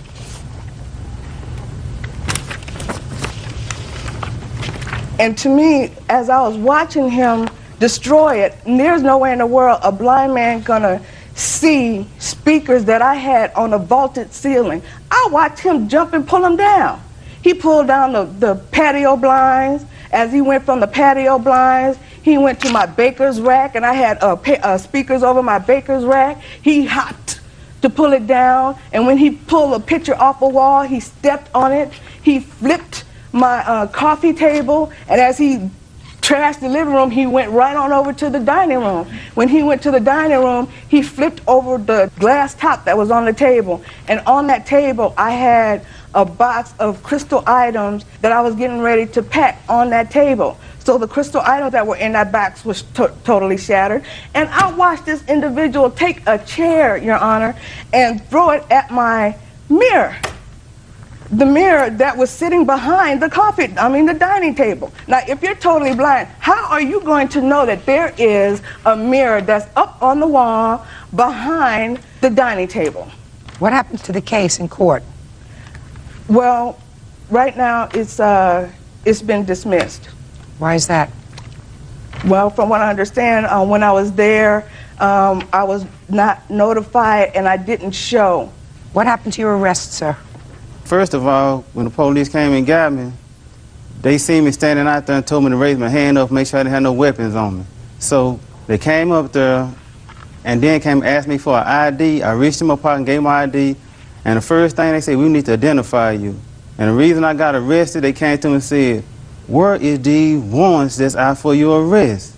These warrants should have been dropped 2 years ago. And I went to jail and stayed there 5 days and went to the court for arraignment. They came to me and said, well, this is a criminal mischief. You'll be from $2,000 up to $22,000 bond. They gave me $2,000 bond. Then the arraignment judge pushed that to the side and then had to pay a dime on that bond to get out of jail. What happened to this case, this criminal mischief case? I went to court and sitting there, and like I said, she didn't even show up. And they just came and told me, Mr. McCullough, and said a few things. The only thing I know, he said it was dismissed, and I just stood up and just thanked my Father God for his goodness for what I had to go through. When was it dismissed, sir? August 18th, last month. Now, Ms. Dantzler has told me her version of the events. Clearly, you destroyed her apartment. I mean, I have photographs, sir. You don't deny that you destroyed her apartment, is that right? Now, hold up. Let me get this organized here. First of all... No, answer my question. You don't deny that you destroyed her apartment. Is that right? You're going to give me the reason. I did not destroy that apartment. All right, so tell me what you didn't do. What's he talking about? Throwing chairs? How can, if I'm blind and I can't see and stuff, throw a chair up against a mirror? And that is... And the first one, let me start how all this started while I left out that room. Because first of all, she came and got me out that car for sitting there listening to the video, walked me in the room, and first thing she said was, Michael, you want to get some of these crystal pills, talking about using some drugs, and had the ecstasy pills laying on the table, and she trying to get me to use, so I denied that. Then I heard so she tried to get you, she asked you if you want, ecstasy, Mr. McCullough, ecstasy. She asked you if you wanted to use drugs. You said no. Yes. Next. What happened next? This, I heard a no. I said, what's that? She said, this is Leroy. I said, who is Leroy? Talking about a vibrator. And then it vibrated. Then I'm like, oh my goodness. And she touched me on my leg with it, on my pants leg. And I'm like, Bonnie, what's up with this? Judge Judy continues in a moment. She can't touch this, touch this. I said, what? She said, feel it, feel it. I felt something right in front of my chest. I stuck my hand down and she had a top full of marijuana. She trying to get to deceive me and tempt me to smoke this weed. Real cases, real people. Judge Judy. Lillian Dantzler says Michael McCullough lied to her about being blind and then made sexual advances. She says when she turned him down, he trashed her apartment. What happened next? Then I felt her hand around my back. And then I just denied that, told her just get on and leave me alone. So then, right after that, Your Honor, she said, Michael, do you want to go on the balcony and smoke a joint? And then I said, I just let her out, and then she just left. And then, Your Honor, she can't touch this, touch this. I said, what? She said, feel it, feel it. I felt something right in front of my chest. I stuck my hand down, and she had a top full of marijuana, and my index finger went 2/3 off in this weed, and I stood up. And she trying to get to deceive me and tempt me to smoke this weed. And then she come handing me my wallet, telling me I'm finna call a taxi. And how did she get my wallet? So evidently she got my wallet out my pants by that vibrator, to get on my pants leg and sticking her hand in my pocket. And then, and she told me, Michael, I'm gonna call 911. I said, call him. And I said, give me that phone. And that's when I stepped, my left leg hit that table. My left leg hit that table. I extended my arm and it hit that picture shifted. My arm went down, I felt the wire. And then when I went down, I heard the speakers, they was on, but when I hit that wire, they shut down. And then I know where I was at, and I moved to the right, and I balanced myself on the couch, and that's when I reached down and grabbed my cane and extended it. Because when I came to her house, that's when I first walked the door, that's where that couch was. So I went around there to the edge, positioned myself, and walked straight out that door. Within 5 minutes, how can I lift up couches, throw chairs and mirrors? And I was out there in 5 minutes because she was trying to get me to use drugs and to get these drug dealers to come out there and tempt me. Well, like I said, I lost my eyesight. Somebody shot me point blank in the head, and the doctors told the police and my family it was close range. The oxygen in my brain is gone. The bullet is still in my brain now. It hit my optic nerve, and they said in 4 to 6 hours, and I'll be dead. And they turned the life support machine off. And I was sitting there. The suspect never been found. The police kept my car for 2 weeks and found no evidence I got shot in that car. That's what's going to help me go back and search to that street life who shot me. Okay, Mr. McCullough. God got everything under control. Okay. You have a tape there that you want me to hear? I have the 911 tape where you can hear him exactly trashing it. Okay, let me hear it.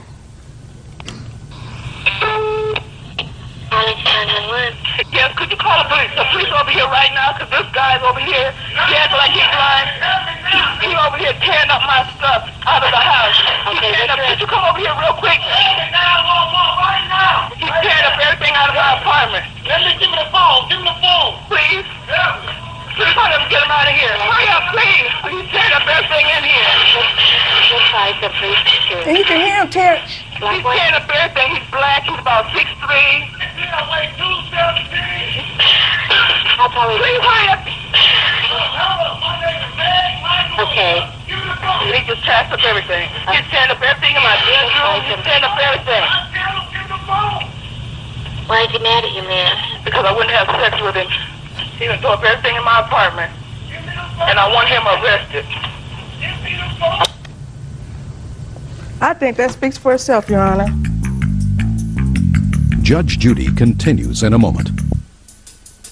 Anything else you want to say, Mr. McCullough? Yes, on that tape, what was I saying? Give me that phone, because I made the decision to call 911 to get the police to come take me home.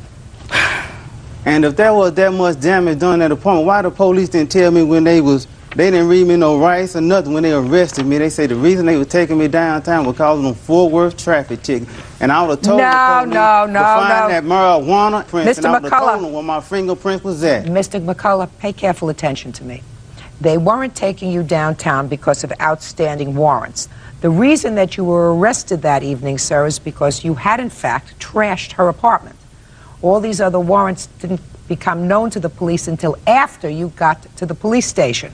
Do you understand me? No, ma'am. Okay. I got, It was right there at that place. They said the 5 traffic tickets right there on the spot.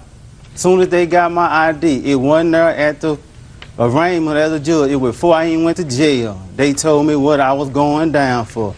Well, were they your warrants on the ticket, sir? Yes, back in March 95 and 96. They were. So how come you didn't pay those tickets? Because 6 months later, after June 96, that's when somebody shot me in the head. And that's Well, when but they you went still to owe war. on the tickets, sir. I know. So what'd you wait 6 months for to pay the tickets? You knew there were warrants outstanding for you, if I believe you. I didn't know they were warrants then, because I didn't know warrants until it was in the hospital. The police told my family they went to warrant. They didn't send All right, me to Mr. my house. Dantzler, there is no question in my mind that Mr. McCullough, despite the fact that some strange things went on in your apartment, that Mr. McCullough damaged your apartment to the extent that I've seen in the photographs. There is also no question in my mind, madam, that the original invoice that you gave to the police, which is clearly detailed, does not rise to the $5,000 that you're suing Mr. McCullough. I'm speaking that you are suing Mr. McCullough for. You gave the police a complete detail, including miscellaneous items that you have in the last section, you know, miscellaneous small things, and that comes to $2,454. I am entering a judgment in your behalf in that amount. Thank you. Your Honor, this is case number 206 on the calendar in the matter of McMahon versus McCarthy. Parties have been sworn in. Judge, you may be seated. Have seats, please. Mr. McMahon, according to the complaint that I read, you and the defendant leased an apartment to live together.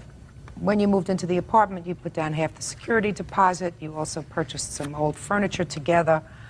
When you separated, you did not receive your security deposit back, nor the value of half the furniture that you purchased. That's what you want.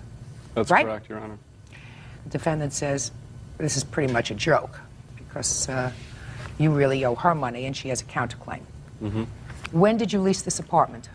I believe it was in July of '98, June or July.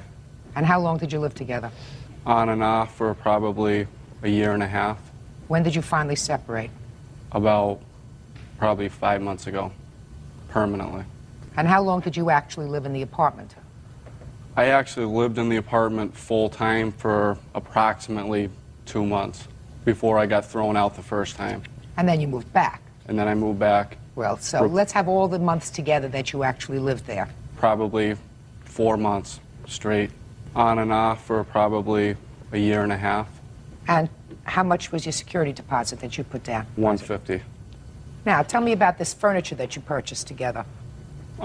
First, we bought a washer and dryer. I paid $75. She paid $75. Okay. What's next? The next is the furniture, which her aunt was selling, and again, we each paid $75 No, for the we furniture. did not. You'll have your That's chance. wrong, Your You'll Honor. have your chance. So that is $275 and $150, $425. How did you pay your half of the rent, which comes to her counterclaim? With check. With a check. With checks? I wrote my checks out to her. Let me see them. I don't have them. She packed all my stuff up. He packed it all himself. Mr. McMahon. That's not true. See, the problem is, she says that you lived together a total of 6 months. You say 4 months.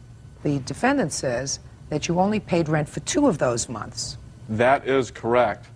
But the only reason I paid for the first 2 months because I lived there full time. She threw me out. I had to go move into a whole nother place. And we were broken up. We started seeing each other again, and I had a separate residence. But then you moved back in, even according to you. Right, okay. Sir, listen to me. Then you moved back in, at least according to you, for another 2 months on an apartment where you had a lease. Right. And you did not pay rent for those 2 months. Yes, I did. No, he didn't. No, you just told me you didn't pay rent for those 2 months. You said you only paid rent for 2 months. I wasn't living there full time. I was only spending 2 nights out of the week there. I already moved out into a whole nother place. No, Mr. McMahon, now you're making that up as you're going I am along. You not, just said Your to me, Honor. you Oh, I'm said to nervous. me a Don't- moment ago, of the year and a half that you were together, you lived there 4 months, but you only paid rents for 2 months out of the 4. No, while I was there, if I stayed there for a full month, I would pay for half of that month. If I only spent That's a not couple... what you just told me. Well, excuse me, Your Honor, I'm a little confused. It was... Well, let's not get confused, sir. But I went and got a separate residence, and then we started dating again. I would spend the weekend over there and then go back during the week to my own residence. He never got his own residence until after the second time I threw him out. He lived with his father after the first time. Okay, let's talk about the expenses that you say he owes you, Miss McCarthy. Let me hear. Well, Your Honor, most of what he has said was correct. He was there May and June. I found he was cheating on me and I threw him out.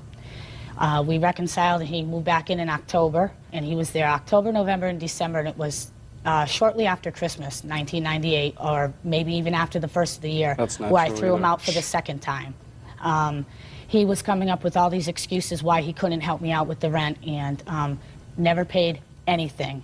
The day I threw him out, I went to do some laundry, and he had a bad habit of keeping his, papers in his pants. I would check his pockets for papers, and I found a receipt for some car stereo equipment that he purchased the day before.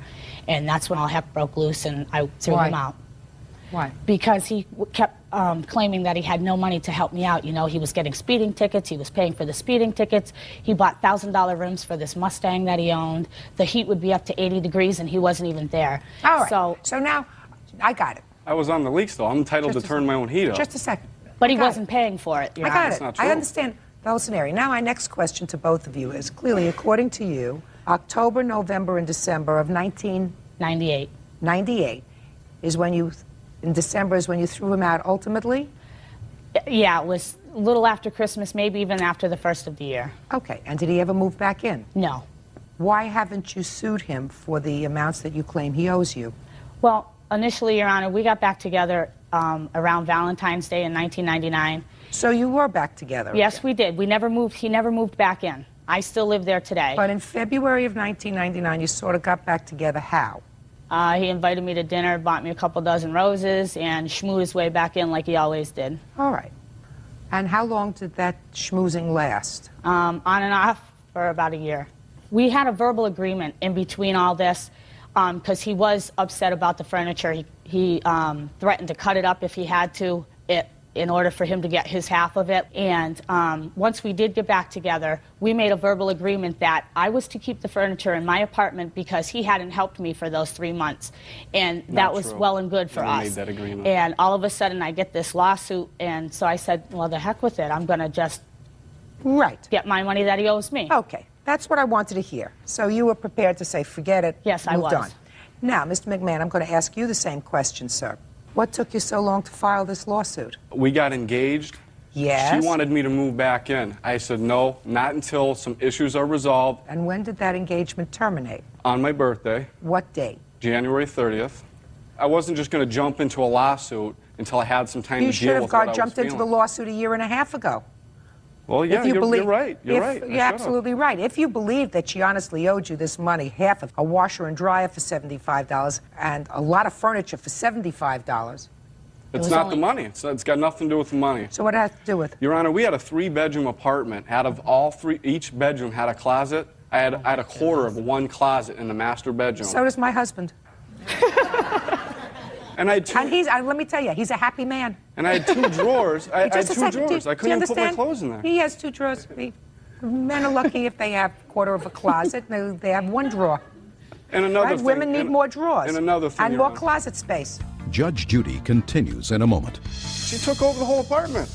That's what ladies do. They make a nest. What about me? My husband knows he can decorate anything in his quarter of the closet. I didn't get nothing. Period. And later today, He shove-kicked me to my growing area, and I didn't do anything. real cases, real people. Judge Judy. Daniel McMahon says ex-girlfriend Michelle McCartney won't return his furniture or his share of the deposit on their apartment. Have you ever been married? No. That's a very good lesson I'm going to teach you. Don't expect more than a quarter of a closet. Right? If you expect more, never get married. Okay, and another thing. January 30th, which was my birthday, which was one of the You last have big more than fights. a quarter of a closet? A quarter of a closet's ridiculous. I've been married for 13 years. Yeah. I don't even have a quarter of a closet. The whole apartment had her family all over the wall. I couldn't put any. I had no entity in there at all. You mean you No, couldn't have a nothing. picture of your mother or your grandmother up? The walls were full. I couldn't do nothing. Mr. McMahon. I'm serious. She took over the whole apartment. Mr. McMahon. I had no rights and nothing. That's what ladies do. They make a nest. We need, Here, there let me should be a explain little something bit to of you. compromise, Let me though, explain and there was something to not. you. That's what happens. They make a nest, right? What about me? My husband knows he can decorate anything in his quarter of the closet. I didn't get Period. I had to step Don't move over. a lamp. I had to Don't step move a over shoes picture. to get to my quarter of the closet. Get over Her it. shoes. Listen to me. Your lawsuit, Mr. McMahon, is nonsense. And so is your counterclaim. Nonsense. 2.5 years ago, you started a relationship. You moved into an apartment together. It didn't work out. Your entire investment was at most $425, which includes $150 for some old furniture and an old washer and dryer. How many times did you use the washer and dryer? I want you to think very carefully. How many times did you take clothes, like sheets and towels, from the bathroom and from the beds, take them, put them in the washing machine, wait till it was finished, take it out, put it in the dryer, and fold it up? How many times did you do that? Plenty of times. If I wasn't being thrown out that week, I was doing laundry. If you weren't being thrown, you were doing laundry? Yeah. Is that I right? used to do her work Is that clothes right? for her. Everything he was else. doing the laundry?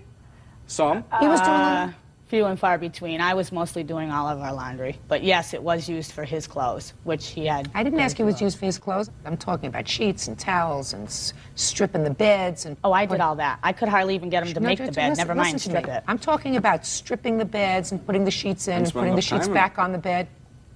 Who did that? I did all that. You did that? Yeah. Well, you were honest about the other thing. He did do his own work clothes. Who did the cleaning in the apartment? I did everything. I did everything, Your Like Honor. what? I mean, who scrubbed the bathroom floor? Who scrubbed the did. kitchen floor?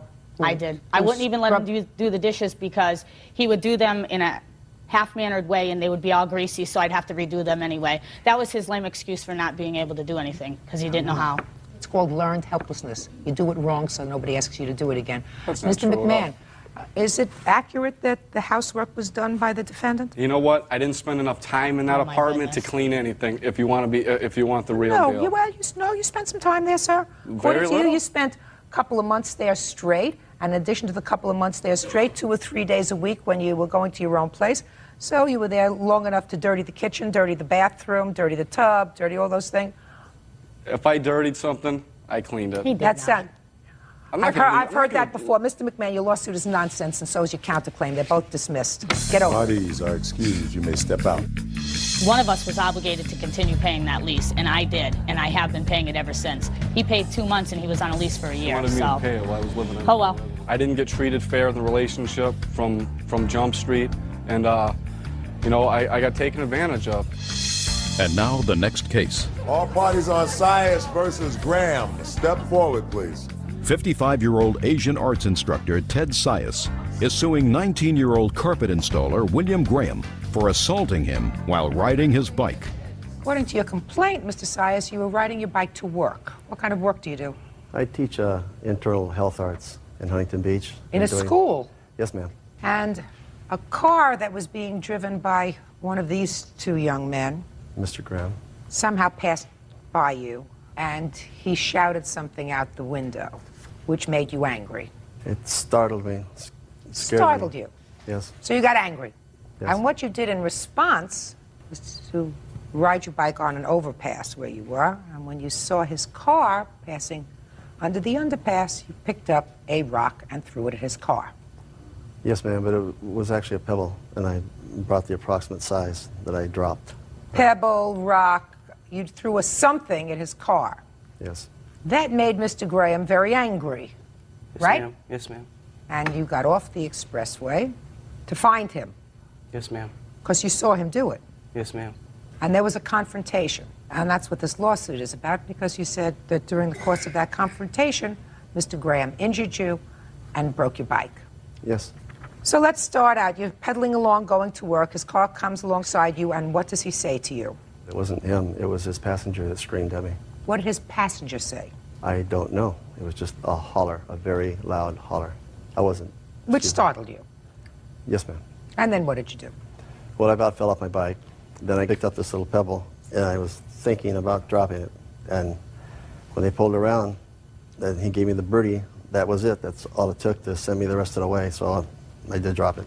I wasn't dropping the pebble to cause damage. I was dropping the pebble as more of an act of, you do this to me, I do this to you, but I wasn't striving for revenge. I lost my head. Yeah, but he didn't do anything to you, sir, that involved any physical touching. I think His it's passenger Yes, ma'am. said something to startle you.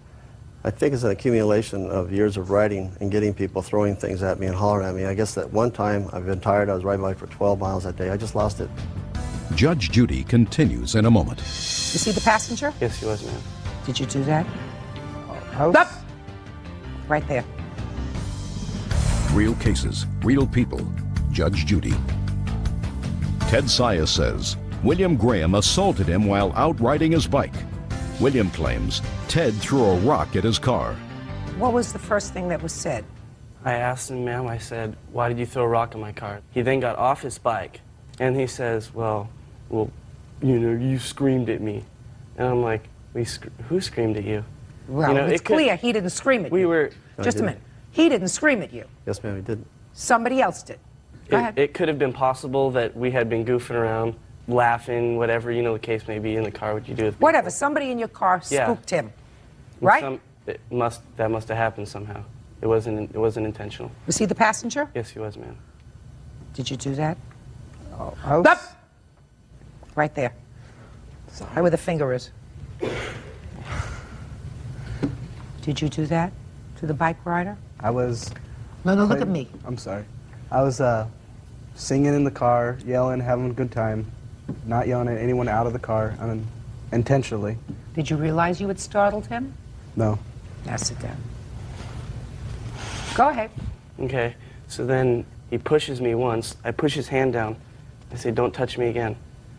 He pushes me again. I push his hand down, and after I push his hand down the second time, he shove kicked me to my groin area, and I didn't do anything. Then I was going to call the cops.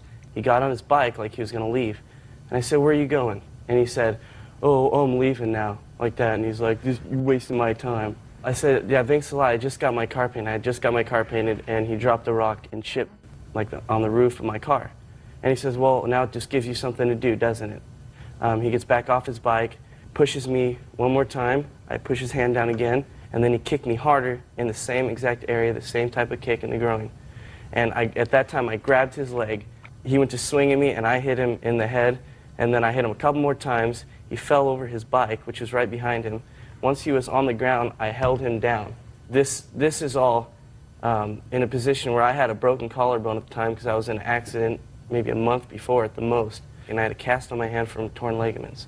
So I was really in no position to be starting a fight. What kind of accident? Car accident? Yes, ma'am. Mr. Sayers, you want to tell me your version of the events, sir? Basically, he's saying something effective, you're going to pay for it, you're going to pay for it, or you're going to apologize. I can't remember which one or both. And he kept trying to get closer to me, and I kept telling him to stay away. I said it numerous times. I did what's called a push kick towards his groin. It was not meant to cause any pain. He says, what was that? But you did do that. I did do that, yes, I did. And he hadn't put his hands on you yet. He was kept getting... No. He had not put his hands on you. No, ma'am, not yet. I did what I could, which was non-lethal. I pushed towards his face to make him lean back to go away. I pushed towards his groin. He didn't kill you either, Mr. Sayers. That's not lethal. If you look at the picture, you'll see it's probably lethal. My face doesn't look too pretty. I probably got a birthmark that'll last me the rest of my life. You want? Sure, I'll take a look. Thank you.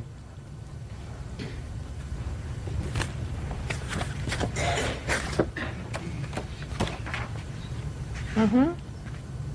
That's not lethal. Nasty, but not lethal. Judge Judy will continue in a moment. You don't say anything in your complaint, Mr. Sayers, about your putting your hands on the defendant first. He's a young man, and very often people say, well, young kids, you know, they're going to lose their temper and they're going to get out of control. I think that it happens with men when they reach maybe age 50. You're not 50 yet, are you? Nowhere near. I know, they do have as sometimes what you describe as road rage. You went to the top of an overpass, you picked up a pebble. You say it was a very small pebble. It may have been, but certainly enough, if that falls on your car fast enough and shatters your windshield, that can cause you to lose control of the car, and it can cause you to go into a tree, another car, another person. It can cause very serious damage, injury, and can cause death. And then when he confronted you, when he stopped the car, which was his absolute right because he had done nothing to you, his partner over here maybe was singing too loud, maybe he was trying to frighten you. Maybe he was acting like a jerk, which is possible, because I'm looking at him, and it's possible. But he didn't do anything to you. When he confronted you, instead of apologizing, you put your hands on him first, twice. And it looks to me, at the end of the day, you got the worst of it. Obviously. That's too bad. Your case is dismissed. This is case number 251 on the calendar in the matter of Carter versus Wickman. Parties have been sworn in, Judge. You may be seated. Folks, have seats, huh? Ms. Carter, based upon your complaint, I gather that you've used the defendant's services as a pet groomer before for your other animals. Is that right? Yes, it is. I have. I loved her service on my dogs. You claimed that you took a parrot or a cockatoo or a big bird that you had to her, and she cut the bird's nails. Correct. And the bird bled to death. That's what your lawsuit is about. That's right. What kind of bird was it? A lesser softened crested cockatoo. Big name. And how much did you pay for her? I traded a rose embroidery machine. We bartered an even trade for Misty Blue at $1,500. And I've got the papers and got the... Your Honor, she told me $1,200. No. Well, you set the price. You and the person that you bartered with set the price. Right. Who did you buy it from? Deb Wallstatt, my witness. Step up, please. You're Deb? Yes. How long have you raised these birds? 7 years. If I went into a pet store to buy one of these birds, what would I pay for it? If I called a local bird store? $1,600 to $1,800. And you're a good friend? No, I've only met her once. When you sold her the bird, did you give her any instructions on taking care of the bird? Yes. Grooming, etc., nails? Yes. Etc.? You gave her instructions? Yes, I gave her a booklet. Okay, have a seat. Thank you. I may come back to you again. Okay. So you bought the bird in January of 2000. That's right. When did you take the bird to the defendant? I took it in June on a Thursday. I don't know the date. So in June, after 6 months. After 6 months, you took the bird to get her nails trimmed because I have little nieces and nephews, and she's so sweet. She would go to the children, but the children were like 5, so I didn't want her to scratch. So I just wanted her nails trimmed so the children could pick her up. She was just a sweetheart. Tell me about the conversation when you showed up with the bird. I asked her if she could trim my bird's fingernail. She said she wasn't really prepared, but sure, we'll do it. Let's do it. She moved the dog off the table, and she put my bird on the table. And that's how you remember it. She said, I'm not really prepared. Right. She said, I'm not really prepared. And she had a dog on her table. She put the dog down. She said, let's do your bird. Let's do it. And what happened when she trimmed the bird's nails? Big drops of blood. Misty got away from her, fell to the ground, and then she couldn't walk on her nails because she was so hurt. She kind of rolled around. So the first time she cut one nail, was there any blood? Gobs. Yes, ma'am. So gobs, why didn't she... drops. So after she cut the first nail and there were gobs of blood, why didn't she take the bird and leave? I did not know that she did anything wrong. You know, I figured she knew what she was doing. It was not an issue to take my bird.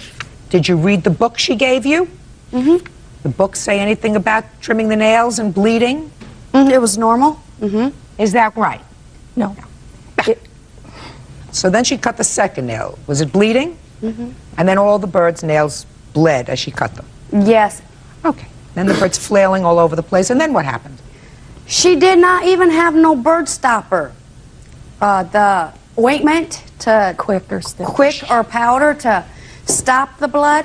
She had a little container with empty, and she kept taking my Misty Blue and she kept rubbing its nail like this, and there was nothing to help my Misty Blue. And then what happened? I picked Misty Blue up and I left, and she invited me to a lingerie party. I could just pay her there at the lingerie party that night. So you took the bird and you put the bird in the car? Yep. And I was going to take Misty Blue home. When I got Misty Blue to my house, Misty Blue was dead. And I went and buried Misty Blue in my backyard. Did you call the defendant? Yes, I did. What did you tell her? I told her Misty Blue died. She told me she was going on a wedding, a marriage. Yes. And that was it. She would deal with me 10 days when she got back. She was getting married. She had no time for Misty Blue's death. Okay, let's hear your version of the events, which is somewhat different from the plaintiff's. Thank you. Everything so far, I disagree with almost all of it. First of all, it was the beginning of April. It was 2 weeks before my wedding. She didn't come into my shop. She walked to my front door. My place of business is my home. Met her at the front door. I said, I don't do birds. I'm a custom dog groomer. Take it to a vet. The local vets will not do nail cutting. You have to take it to an avian veterinarian. Well, she didn't want to do that. She didn't have money, blah, blah, blah. Please. Well, what did that's- you say? Oh. No, shh, shh. Okay, I didn't know I couldn't talk. Don't interrupt. As Okay, a I'm sorry. friend, please do me this favor as a friend, as a friend. And I said, as a friend, I will do it. I'm not going to charge you any money. Ms. Carter, I will do it as a stop friend. sighing. This is not a presidential debate. Go ahead. She brought the bird down. I did not put the bird on a grooming table. I said, if I'm going to do this, I want you present, not only present, but to be involved in the clipping. And she held the bird in her hands while I clipped the nails. And as I was peering them back slowly, taking piece by piece on the first nail, she stopped me and said, no, no, no, no, no, I want them shorter than that. Cut them shorter. And I said, Sheila, they're going to bleed. No, no, no, it always does that. That's normal. That's no big deal. It does that all the time. So I took it back a little. Now listen to me, Ms. Carter. Do That's not right. That's what you speak. said. I then continued on clipping the nails. I told her, I explained to her that, they're going to bleed. I had plenty of quick stop. I run a full-service grooming salon. I did stop the bleeding immediately. Every nail that was clipped was then, cauterized with the quick stop. They're not supposed to bleed. Oh, they do bleed if you cut them back that far. No, I understand. If you cut them back that far, of course, if you cut somebody's nail that far, you get the skin, they bleed. Right. She was telling you cut them shorter and shorter, and you were cutting them shorter and shorter, and the bird was bleeding. And I told her, I said, I'm doing this under protest, Sheila. I don't want to cut them that short. And she said, oh, they're really, really long. I don't care if they bleed. Go ahead. Okay. So I finished with the nail clipping. The bird was full of blood. She dropped it twice. I had her holding the bird. She dropped it twice on the floor.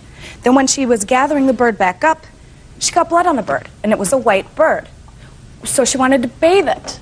Well, you don't bathe a bird in a dog tub, but she wanted to do it. Can I please use your tub? I said, well, you can do it yourself, but I'm not going to do it. I don't want to be liable. And she said, that's fine. And she used Stop the tapping. tub. She used the tub with my huge, I have a commercial dog grooming tub with the big sprayer. She sprayed that little tiny bird with this heavy-duty sprayer, got it wet to the skin, which you're not supposed to do. You're supposed to spray them with a mister. I have bird books. I've got stuff, all magazines showing that you are supposed to mist a bird down or put them in a bird bath, which is an inch or two of water, and let them spray themselves and then preen. She didn't believe me, whatever. She was just very persistent on the fact that she was going to wash her bird. So she washed her bird. Then I gave her a towel to dry it with. I walked out of the room because I had company, and I heard the kennel dryer turn on. She's nuts. Whatever. This girl's I nuts. told you. Off the wall. I told you. I know, I'll shut up. Good.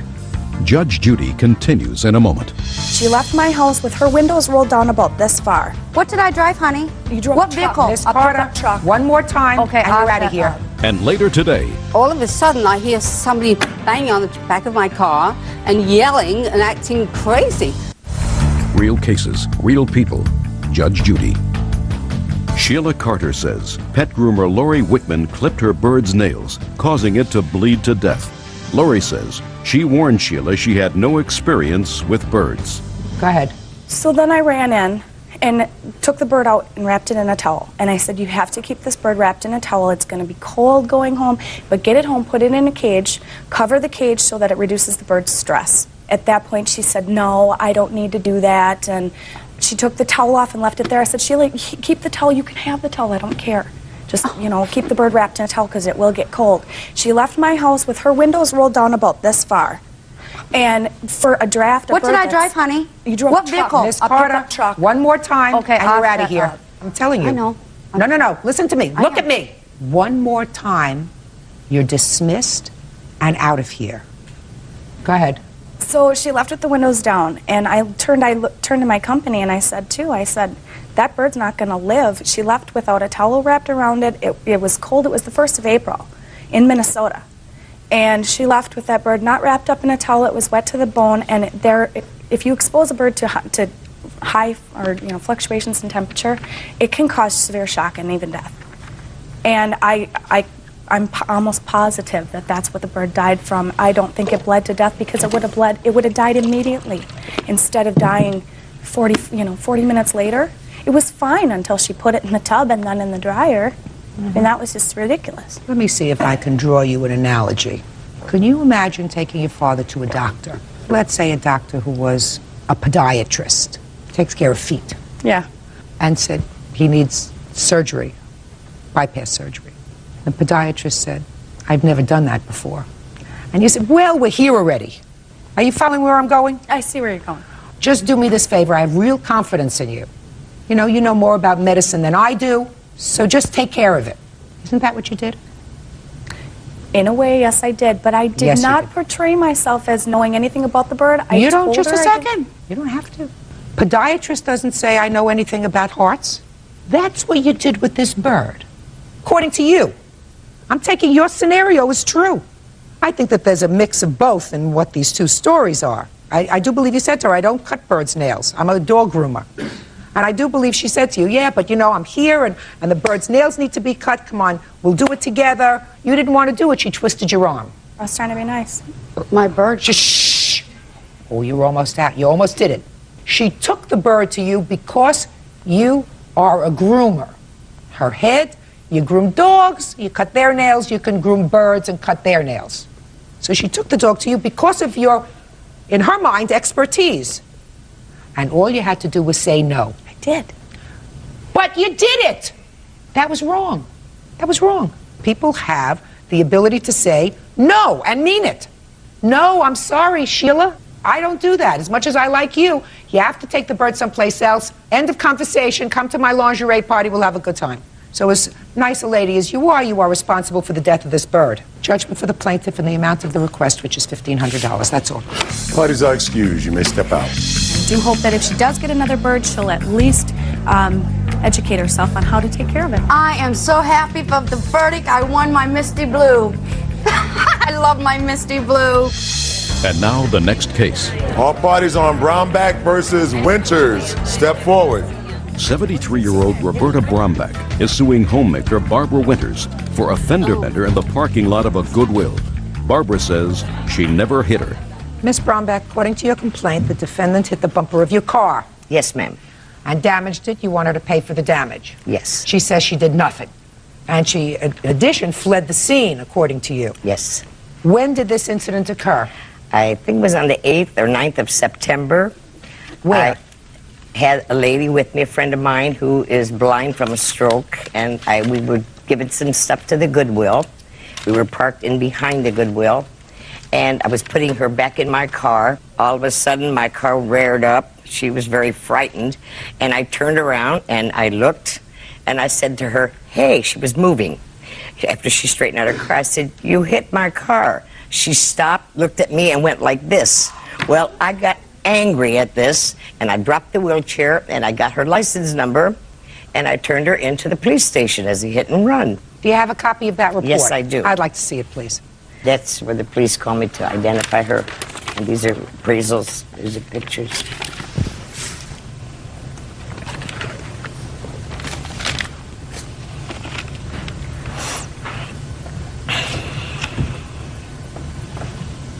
Okay, so what did you do after you got the information from the police department? I was told I had to go down to the police station, and she told me that I had to identify her.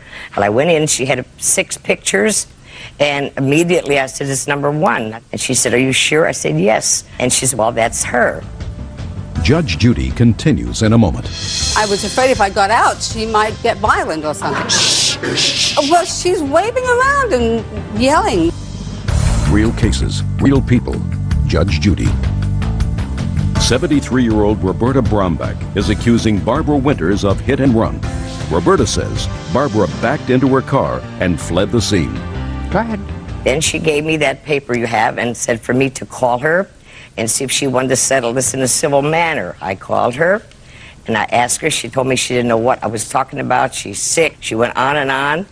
And I said, well, ma'am, I'll call you later date. And I called her again. Then she said, I want your phone number, your car license, what kind of car you got, and where you live. I said, fine. I'll be glad to give it to you. And then from there, she didn't want to pay me, so I filed small claims on her. Okay. Miss Winters, September 8th, in the parking lot, right outside of Goodwill. You were there? Yes, I was. Okay. What kind of car were you driving? A Mercedes 300D, a burgundy color car. And tell me about what your recollection is of the incident that involved the plaintiff's car. Okay, I had dropped some stuff off at the charity, and I'm quite familiar with this place because I often take things to the charity. And I was backing up, and all of a sudden I hear somebody banging on the back of my car and yelling and acting crazy. She said something about, "You touched my car." And I was a little scared because when people start to act crazy like this, I get worried because we had an incident with at one time where my husband, the back of his car was touched. He was parked, and the people came out and said, "Look, come check the back of your car." And he did. And when he gets back into his car, and he found out that his briefcase had been stolen. So you didn't think this little old lady is going to steal your briefcase? I didn't really know. You don't mind if I say that. You know what I mean. You're right. You know what I mean. She's not going to steal your property. I did not act crazy. Right. Anyway, I've had a few unpleasant experiences like this. So you left. So I left, and I did not do this. I think I maybe did this. In other words, calm down. It's okay. But I did not feel that I had touched her car. And I was afraid if I got out, she might get violent or something. I didn't see anybody. Well, she's waving around and yelling. So. All right, so you're contacted by the plaintiff sometime later. Is that right? Yeah, I got a letter from the police department, actually. Okay, and what did you do? I thought, oh, I wonder if it was that little thing where that lady banged on the back of my car. And I looked at the back of my car, and I saw no indication of any bumping or anything. I have a rubberized kind of a car, and there's no way that the damage that I've been accused of could have happened. So I went to the police department, and the detective interviewed me, and we took a look at the back of my car, and she said, "No, I don't see any evidence of any damage to the back of your car." And I do have a statement actually from her, and I do have some pictures of my car. Okay. Oh, and then I have the pictures, and I think I'll show you the pictures. One is the rear bumper of my car, which you will see is tan, because there's no dents on her car. You drive a Buick Century? Yes, Your Honor. I gave her my home address, my license number of my car, in good faith. Last Sunday, this lady came to my house. The neighbor upstairs saw her. She took her Mercedes bumper to bumper and hit me again to take pictures. No, she didn't hit you. What she did was listen to me. She didn't hit your car. What she did was she put a bumper to bumper right. to see if there was a place. You know. Whatever. Listen, she's entitled to do that. That's a very smart thing to do. She said, if I'm being accused of something, I want to see if it's possible. Judge Judy will continue in a moment. Look, Miss Winters, there isn't a question in my mind that this lady is not crazy and that there were no marks on her car beforehand. She acted responsibly and immediately by going to the police because you took off. You took off, according to you, because you were afraid that she was crazy and that she might do something like steal your briefcase, steal your property, do something else. So you decided not to confront the situation immediately by getting out of your car and going to look in the back and saying, "Listen, let me see the damage you claim that I did," which would have resolved this whole dispute. If you had stopped immediately, gotten out of your car, I assume you have a cell phone, right? If you're afraid of her, you say, "Just a minute, I'm not getting out of my car, I'm calling the police. We'll wait for the police to arrive." Possibility? Possibility. But you decided not to do that. You just decided to take off. You owe her $410 for the repairs to her car. Judgment for the plaintiff. Thank you. Parties action. This is case number 255 on the calendar in the matter of Tucker versus Marquez. How you doing, Judge? Good. How are you, Bird? Doing fine. Good. Parties have been sworn in. You may be seated. Ma'am, have a seat, please. Ms. Tucker, your complaint is that the defendant, who is a total stranger to you, damaged your car in a parking lot of a bar. Yes, ma'am. When did this happen? Saturday, September 2nd, after midnight, so it'd probably be Sunday, early morning. How long had you been at the bar? For about 45 minutes. You drove? Yes, ma'am. Parked your car in the parking lot? Yes. What happened when you came outside? Miss Marquez was coming across the street towards the club, and she had not made it to the curb yet, and she had asked if I had seen a Lorraine Marin. And I told her, no, I haven't, and I really don't give a about that girl. Why would you answer that way? Well, Your Honor, I was a little bit irritated that she came up to me because this girl has a bad reputation, and I was in a bad mood. Lorraine Marin. Yeah. And I was in a little bit bad mood, and I was a little bit rude to her. But I don't care for her. She has a really bad reputation in our community. And you mean this Lorraine has a bad Yes. reputation, but you didn't know her at all? No, I didn't. You were in a bad mood. Yeah. So you were rude. A little bit. Okay. What happened next? She stepped up onto the curb to the sidewalk and said, "You have a really bad attitude." Which you did? Yes. Okay. And she says, "Obviously, you don't know who I am." And I told her, "I really don't care who you are." And at that time, she kept coming forward to me, and I said, "What are you going to do, beat me up?" And she didn't say anything. And she proceeded to just stand about 4 feet away from me with her back up to the wall of the club entrance. So she's standing with her back towards the club entrance. At that point, I didn't want anything to deal with her. I did not want to fight with her. I just got in my car and left. She didn't say anything. She was really quiet. So when I was pulling out, I noticed her hands were in her jacket pocket, and she was just looking at me. She pulled out a bottle of beer and hurled it at my car. And it hit my window like about right here. And if it would have hit 4 inches down lower, this would have been a whole different case. She would have hit me in the head. I could have been blind. I could have, been maimed for life. Was your car window open or closed? Yes, it was open all the way down, and there was glass all over me, and I was completely wet. I had a prior burn cooking, and it had opened up from the glass, and it was bleeding. So what did you do?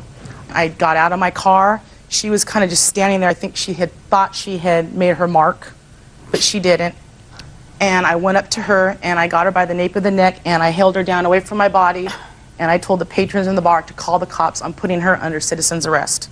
And somebody called the police? Someone did call the police. Police arrived? The police did not arrive. She started to struggle and squirm, and she was saying, "Let me go, let me go." And I was feeling a little bit uncomfortable detaining her. So I let her go, and she darted off around the club and down some dark railroad tracks. And at that point, my friends urged me. I was bleeding, kind of a little bit stunned. So I went home, and I called the police. They said, "I'm over here.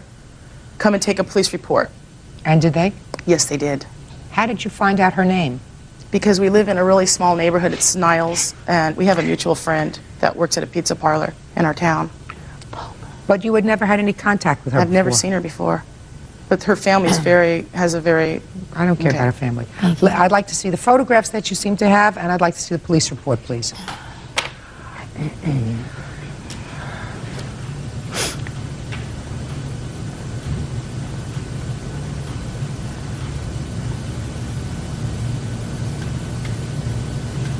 Okay, and you actually saw the defendant pick up this bottle and hit your car with it? I saw her put her hand in her coat and take it out of the coat and go like this. Okay. Okay, Ms. Marquez, would you tell me your version of the events, please? Yes, ma'am. On September 3rd, it was past midnight, I had been out with Lorraine. I somehow lost her because I don't go inside the bars. She had been sitting, playing pool, whatever she was doing inside the Derby, and I went back there to not pick her up, but to meet with her, and I didn't go inside the bar door was closed, and she was exiting the bar. Terry Tucker was exiting the bar, and I asked her, "Hey, is Lorraine in there?" She said, "I don't know who the Lorraine is, and I don't really care where she is." And I just stood there and I was like, "Man, you got an attitude problem, lady." And she's all, "I know I do. What are you going to do about it?"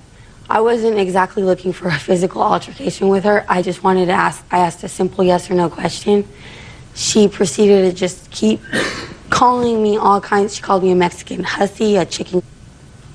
She called me all kinds of and I hadn't even spoken after this. I had just still asked a simple question. And see, I'm not accustomed to be spoken to this way, especially when I'm not, doing anything to her. And I just stood there and I'm not going to walk off. I proceeded to wait for her. And she just kept talking and talking and talking and calling me all kinds of names. She then got in her car and then she turned it on, she reversed. I was still standing there and she rolled down her window and she's all, "I told you you weren't going to do nothing, you chicken." Then I started saying something back to her and I was like, what do you want me to do? I wasn't looking for any kind of problems with this lady. And she, after I started yelling, back at her, because I wasn't yelling at her when I was standing there, she got out of her car and she walks up to me and she's all, "Watch this, you little," and she grabbed my hair, and I've never been tossed around like this, okay? She grabbed my hair, wrapped it around her wrist, got her nails into my scalp, and then said, "You're coming with me," and she walked me off to the side. At this point, I'm totally hunched over I'm in shock, going, "Oh my God," because I couldn't do anything about it. And she starts pounding on the bar door, and I'm thinking it's funny right now because I'm oh, I can't believe this is happening. I just asked her, "Is Lorraine in there?" And they open the door and she walks in, and my head smacks the side of the door where the, whatever.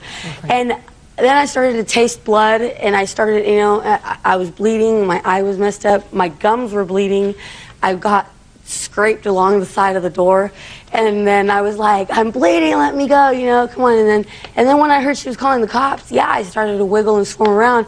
I was appalled. I couldn't believe that I'm getting my, I started squirming, let me go, let me go, let me go. And you finally got free? Yeah, she let me go. There's no way I could have gotten free if she would have let me go. Where did you go? Walked home. I lived like 2 minutes from the place. And that's when I went home and I said, I'm bleeding. There's blood clotted at the bottom of my nostrils. And she opens the door and she's like, I'm like, you weren't at the bar, where were you? Listen to my question. Huh? So you got home. Mm-hmm. Did you call the police? No.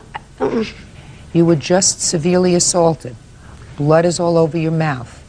Blood is caking in your nose. You were assaulted by a perfect stranger. They're asking a simple question. When, for the first time, were you contacted by the police? The next day, I was in the shower, and the doorbell rang. I then said, who is it? It says, Fremont Police, ma'am. Okay, so it was the next day Yes. that you were contacted by the police in connection with the plaintiff's complaint of vandalism. Yes. Prior to this incident, have you ever been arrested? What does that have to do? I know what it is. Shh. Yes, I have. Speak not. I'm not speaking to you. Judge Judy continues in a moment. Are you currently, Miss Marquez, taking any prescription medication? No, I am not, ma'am. Any other kind of medication? No, I am not, ma'am. Do you understand where I'm going? Oh, yeah. Bert and I have been together for a long time, Miss Marquez. Bert's got the same kind of nose that I do. And later today, you never paid her for the car. She never asked for the money until that ketchup incident. So you had to fight over the ketchup and she wanted the money. She threw a fit over... Judge Judy. Terry Tucker is suing Becky Marquez for throwing a beer bottle at her car. Becky says Terry attacked her for no reason. Okay. When was the last time you were arrested? August 31st, 2000. Charges were dropped. No case. What were you arrested for? I don't care to discuss that. That's not what I'm here for. Prior to the 31st of August, when were you arrested? I don't see what that has to do with this. That's all fine. Yeah, I've been arrested more than one. That's fine. I have no problem admitting that. I don't care if I win or lose this. I am here to make a statement that I did not do anything at all to this perfect stranger. I asked her a question, and that is it. Regardless as to my record, that's nobody's business. Well, yours or hers or anybody's. Are you currently, Miss Marquez, taking any medication? Am I? Yes. No, I am not, ma'am. Any prescription medication? No, I am not, ma'am. Any other kind of medication? No, I am not, ma'am. Okay. So now you're going to have my ruling. Ruling is based on common sense. Do you understand where I'm going? Oh, yeah. Bert and I have been together for a long time, Miss Marquez. Bert's got the same kind of nose that I do, right? What doesn't seem to fit, Miss Marquez, with regard to your statement is, common sense would dictate, madam, that if someone had just for absolutely no reason assaulted me, causing me to bleed in the mouth, have kicked up blood in my nostrils, pulled my hair, banged my head into a wall, the first thing that I would do when I made it home that couple of blocks is to pick up the phone, call the police, and say, this perfect stranger, who absolutely had a bad attitude, exactly, just assaulted me. This is where it happened. You did nothing. On the other hand, the plaintiff contacted the police immediately. The police responded. The police noted damage to the car. The police noted glass all over the car, totally consistent with someone throwing some sort of an object at the car. Common sense would dictate that when someone is the victim of a crime, in this case vandalism, they want the right person apprehended. They don't want the wrong person apprehended. They want the right person to be apprehended and to be punished, right? So there would be no reason that she would give your name as the person who threw the bottle at her car unless it was true. Let me see the estimates of the damage, please. The last thing I'm going to do is bring to your attention that I've been arrested before, but since it's all out in the open, obviously due to this, I am on certain court-ordered probation. The last thing I'm going to do is call the cops and bring them to me for any reason. I wasn't fatally injured. I was going to get over it. I took a shower, cleared up, had a bruise for a couple of days.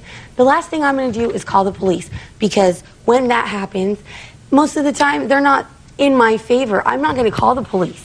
They're not. It wasn't necessary. You were the victim of an assault. And I'm not going to call the police. I don't call the cops on nobody, especially not myself. The further away I stay from them, the better off I am. Period. Judgment for the plaintiff in the amount That's of fine. $758. That's fine. Parties are excused. You may step out. Yeah. I anticipate there may be a little bit of problems. We want the truth to come out, and I will talk to Terry later. Just tell the truth and do what you think is right. And now the next case. All parties on Safdar versus Johnson. Step forward. 25-year-old waitress Violet Safdar is suing former friend, 25-year-old waitress Melissa Johnson, for the unpaid balance on a used car. Melissa is countersuing for repair bills. You and the defendant used to be friends, and then you made the stupid mistake of selling her a used car. Yes. Never do that. And it is your claim that she owes you $500, which was the agreed upon price. Yes. She says that the repairs cost more than you told her they were going to cost. She's countersuing for $1,600, and she says you stole the pink slip to her car. Right? Yes. And that this whole thing would not have come down to a lawsuit, except that you had a fight over something at your place of employment about filling up ketchup bottles. Yes. Judge Judy continues in a moment. Didn't you ever hear the expression? That's not right I want either. you to try receiving and stop talking. Maybe you'll be more successful in life. Real cases, real people. Judge Judy. Violet Safdar says former friend Melissa Johnson owes her for the unpaid balance on a car. Melissa says Violet lied about its condition. Okay, just for my own curiosity, you didn't tell me what the fight was about the ketchup bottles, so who's going to tell me about that? I'll tell you. Okay. Okay, randomly at work, to do our end of day side work for our job. You are both waitresses? Yes. So I asked her, are you going to help me with my side work? She said no. At that point, I didn't say anything. I stayed a half hour overtime to finish my work. She stayed. We went home. I was living with her at the time. We went home. And from then, we haven't talked. And was the side work filling up the ketchup bottles? And syrups. And syrups? Yes. Which are two big jobs instead of like two small jobs, or like setups and sugar and salt. So.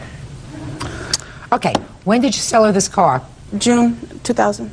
What kind of car was it? A Honda 1986 Prelude. What was the agreement? The agreement was that the car needed, that I knew of, $600 to $700 worth of work, and she would then pay me when the work was done.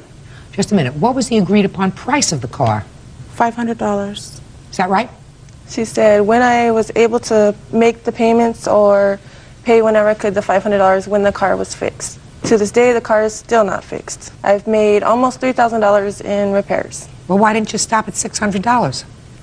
I had already put too much in it, and it was no. It was stupid to just stop, because why did I put that much? I'm not getting that back. If I put that in it, why? Miss Johnson, you took the car to a mechanic. What was the first thing that the mechanic said to you when you brought the car there?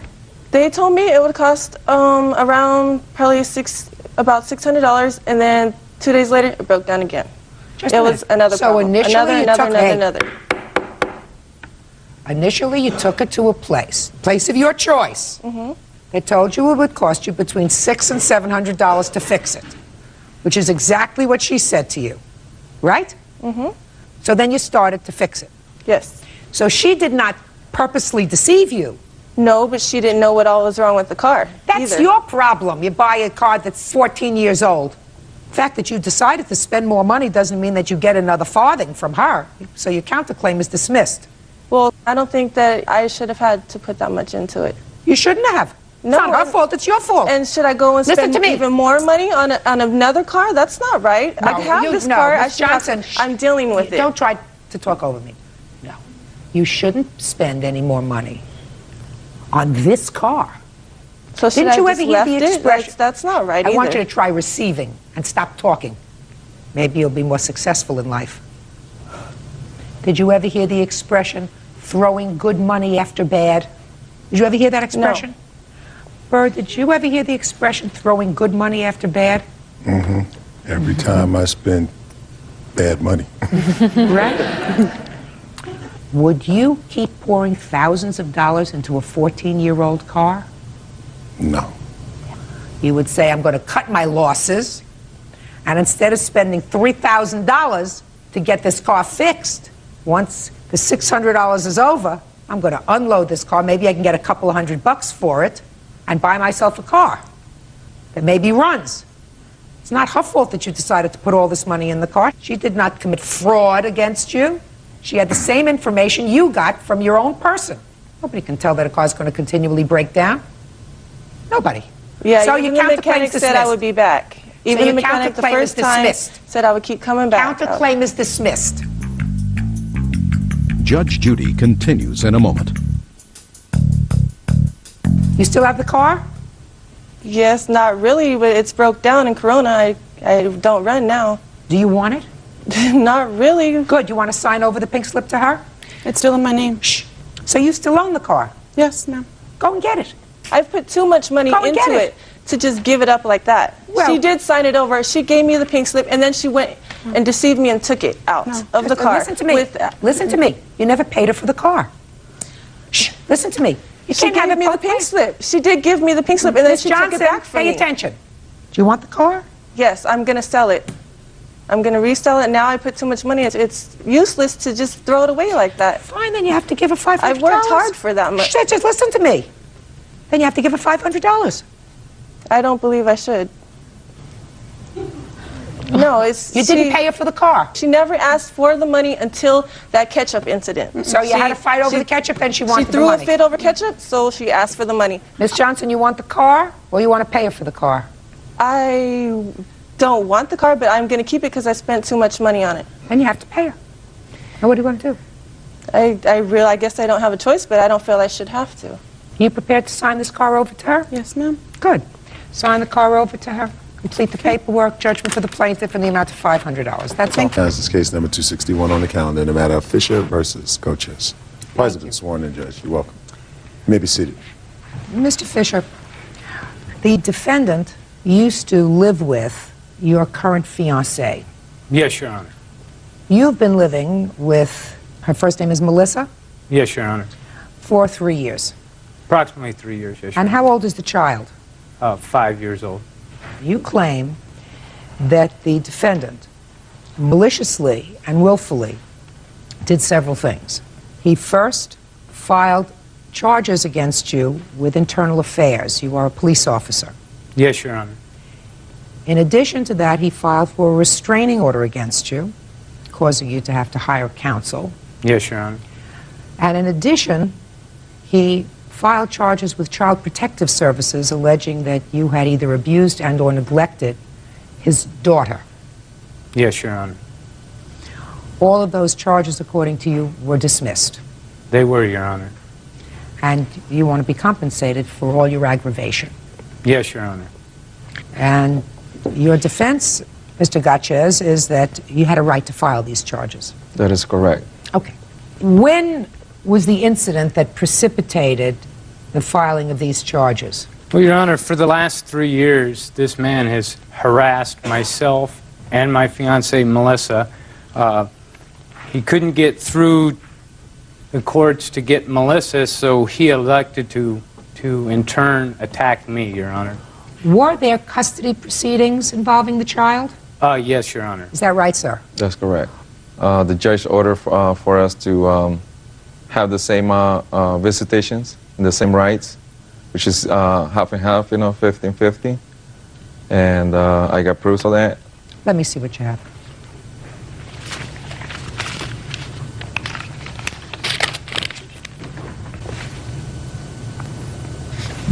Did you ever sign this stipulation for custody, sir?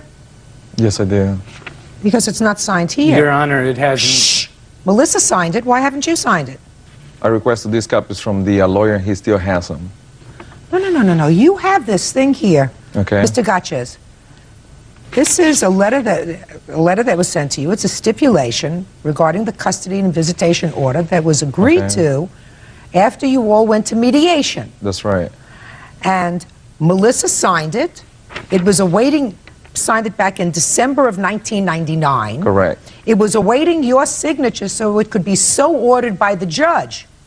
Why did you never sign it? The reason why, because I remember now that there were some things that they were still not settled, like the taking our kid to counseling. That was one.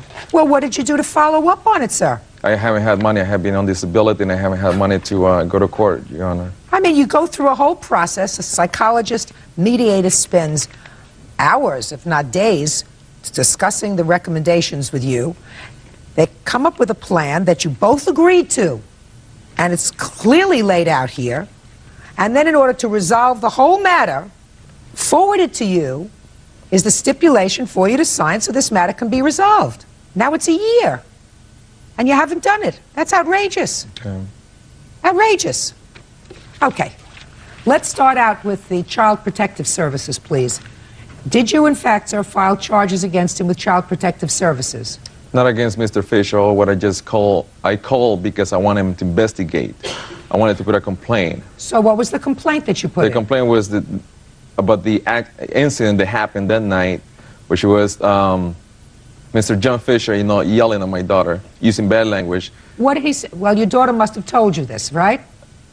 No, that happened the same night when I was dropping my daughter off, when the incident happened. Oh, well, tell me about the incident, sir, that caused you to call in a report to Child Protective Services. It was more verbal abuse. Tell me about it. What did you tell them? How did you tell them that he abused your daughter?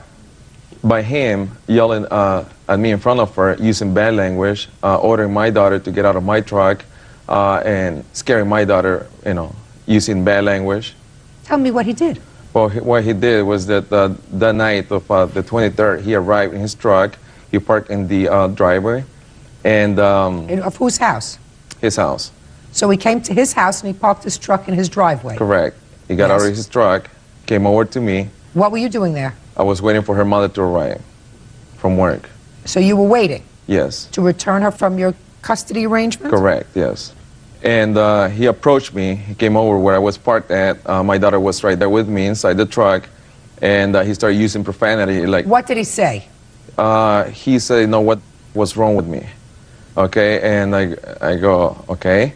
And he ordered my daughter to get out of the truck and to go inside the house. My daughter refused. He told him, he told my daughter twice to get out of the truck. My daughter was scared and she jumped into my arms. And that's what happened. Don't talk to each other, please. Just look at me. And he ordered my daughter twice to get out of the truck, okay?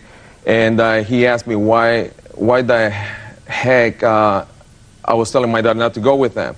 So I ain't gonna leave my daughter with someone like you in this type of mood that he was in, because he did stink. He did stink. Just a second. Look at me, not him. What happened next? He told me to get out of the truck, talk man to man, okay? So what I did, I got out of the truck because I was afraid, I was afraid of my... So you got out of the truck and what happened? I got out of the truck and started, using more bad language, okay? He said, telling me that he's a big American guy, that he has a big job, that how come I do not help her mother with money. And he was not making sense that night. That makes perfect sense to me, sir. You look like a very healthy man to me. Why aren't you working? It says you don't work here. Just a second. Answer my question. Sure. You look very strong and very healthy. It says here, in one part of this report that I just read, that it would be very nice for your daughter to spend the time with you because you don't work. Why don't you work? Because I'm on disability. What kind of disability are you on? I got bad knees and I got bad back. You got bad knees and you got a bad back. Correct. You drive a truck? I'm a delivery driver, correct, Your Honor. You were a delivery driver. You were driving a truck the time you drove your daughter home, right? That's right. Yeah. When was the last time you sent child support for your daughter or supported her? There had not been any court orders about child support, Your Honor. Mm-hmm. Your Honor, I'd like to add... I'll get to you. Thank you, Your Honor. Judge Judy continues in a moment. Did she get hurt? Yeah, many times. Many times, Correct. Right? Yes. What, do you think I was there? It happens. You're right. Of course. Think I'm just a good guesser? They don't keep me around here because I'm gorgeous, Real cases, real people. Judge Judy.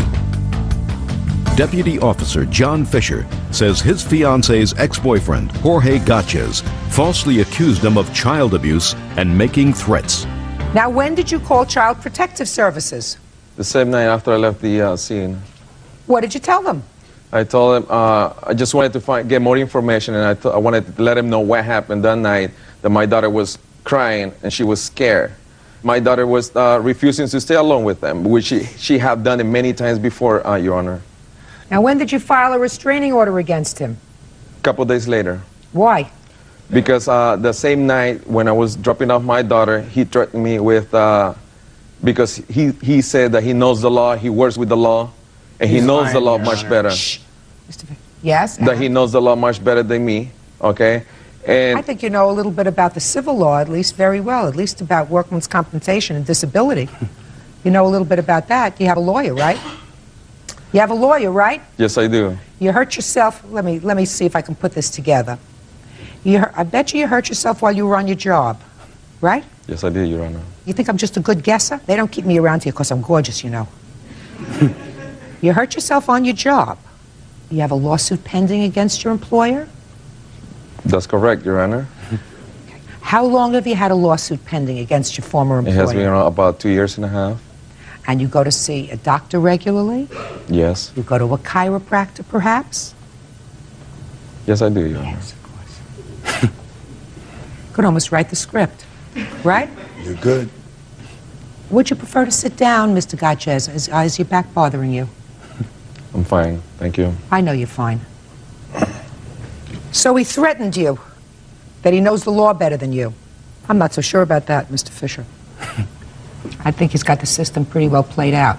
I think so too, Your Honor. Right. Okay, now let's get to internal affairs. Did you file a complaint against Mr. Fisher with internal affairs? Not that I can recall that one. Okay.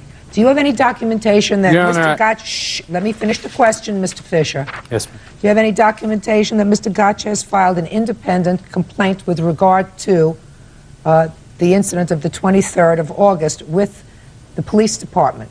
Yes, Your Internal Honor. Affairs. Can I see it, A please? letter from Internal Affairs.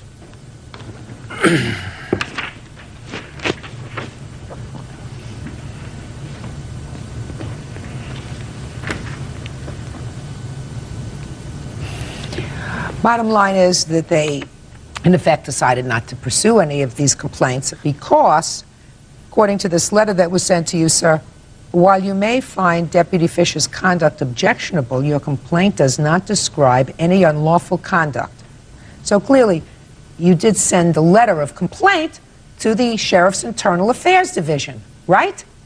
Yes, I did. Well, that's what I asked you before. I don't understand why this verbal confrontation took place at the beginning, sir. Mr. Gatches, if you got to the house and Melissa wasn't home, instead of sitting outside and waiting for her, why didn't you just either go to your house, take Melissa out for soda, come back when she was there? Why did you sit there and wait for her? That night, my daughter, it was the second time that she didn't want to stay alone with him. Plus, you know, he's sick. Wait, stay alone with whom? Excuse me? Stay alone with whom? With Mr. Fisher. She refuses to stay alone with him.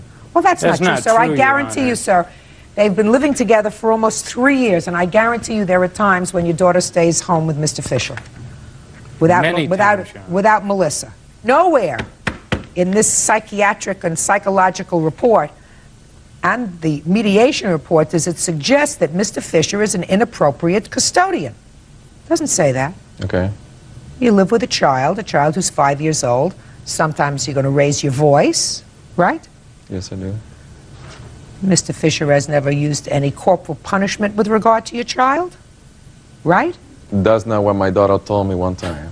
Oh, well, tell me what your daughter told you That one she got time. pushed in the bathtub by him, but he came out with a different story, so I left it to that. And also her mother called me saying that it was just an accident that it happened in the bathtub. Well, does that sometimes happen, Mr. Gatches? An She may accident in probably the bathtub? happen. Shh. Does that sometimes happen, sir?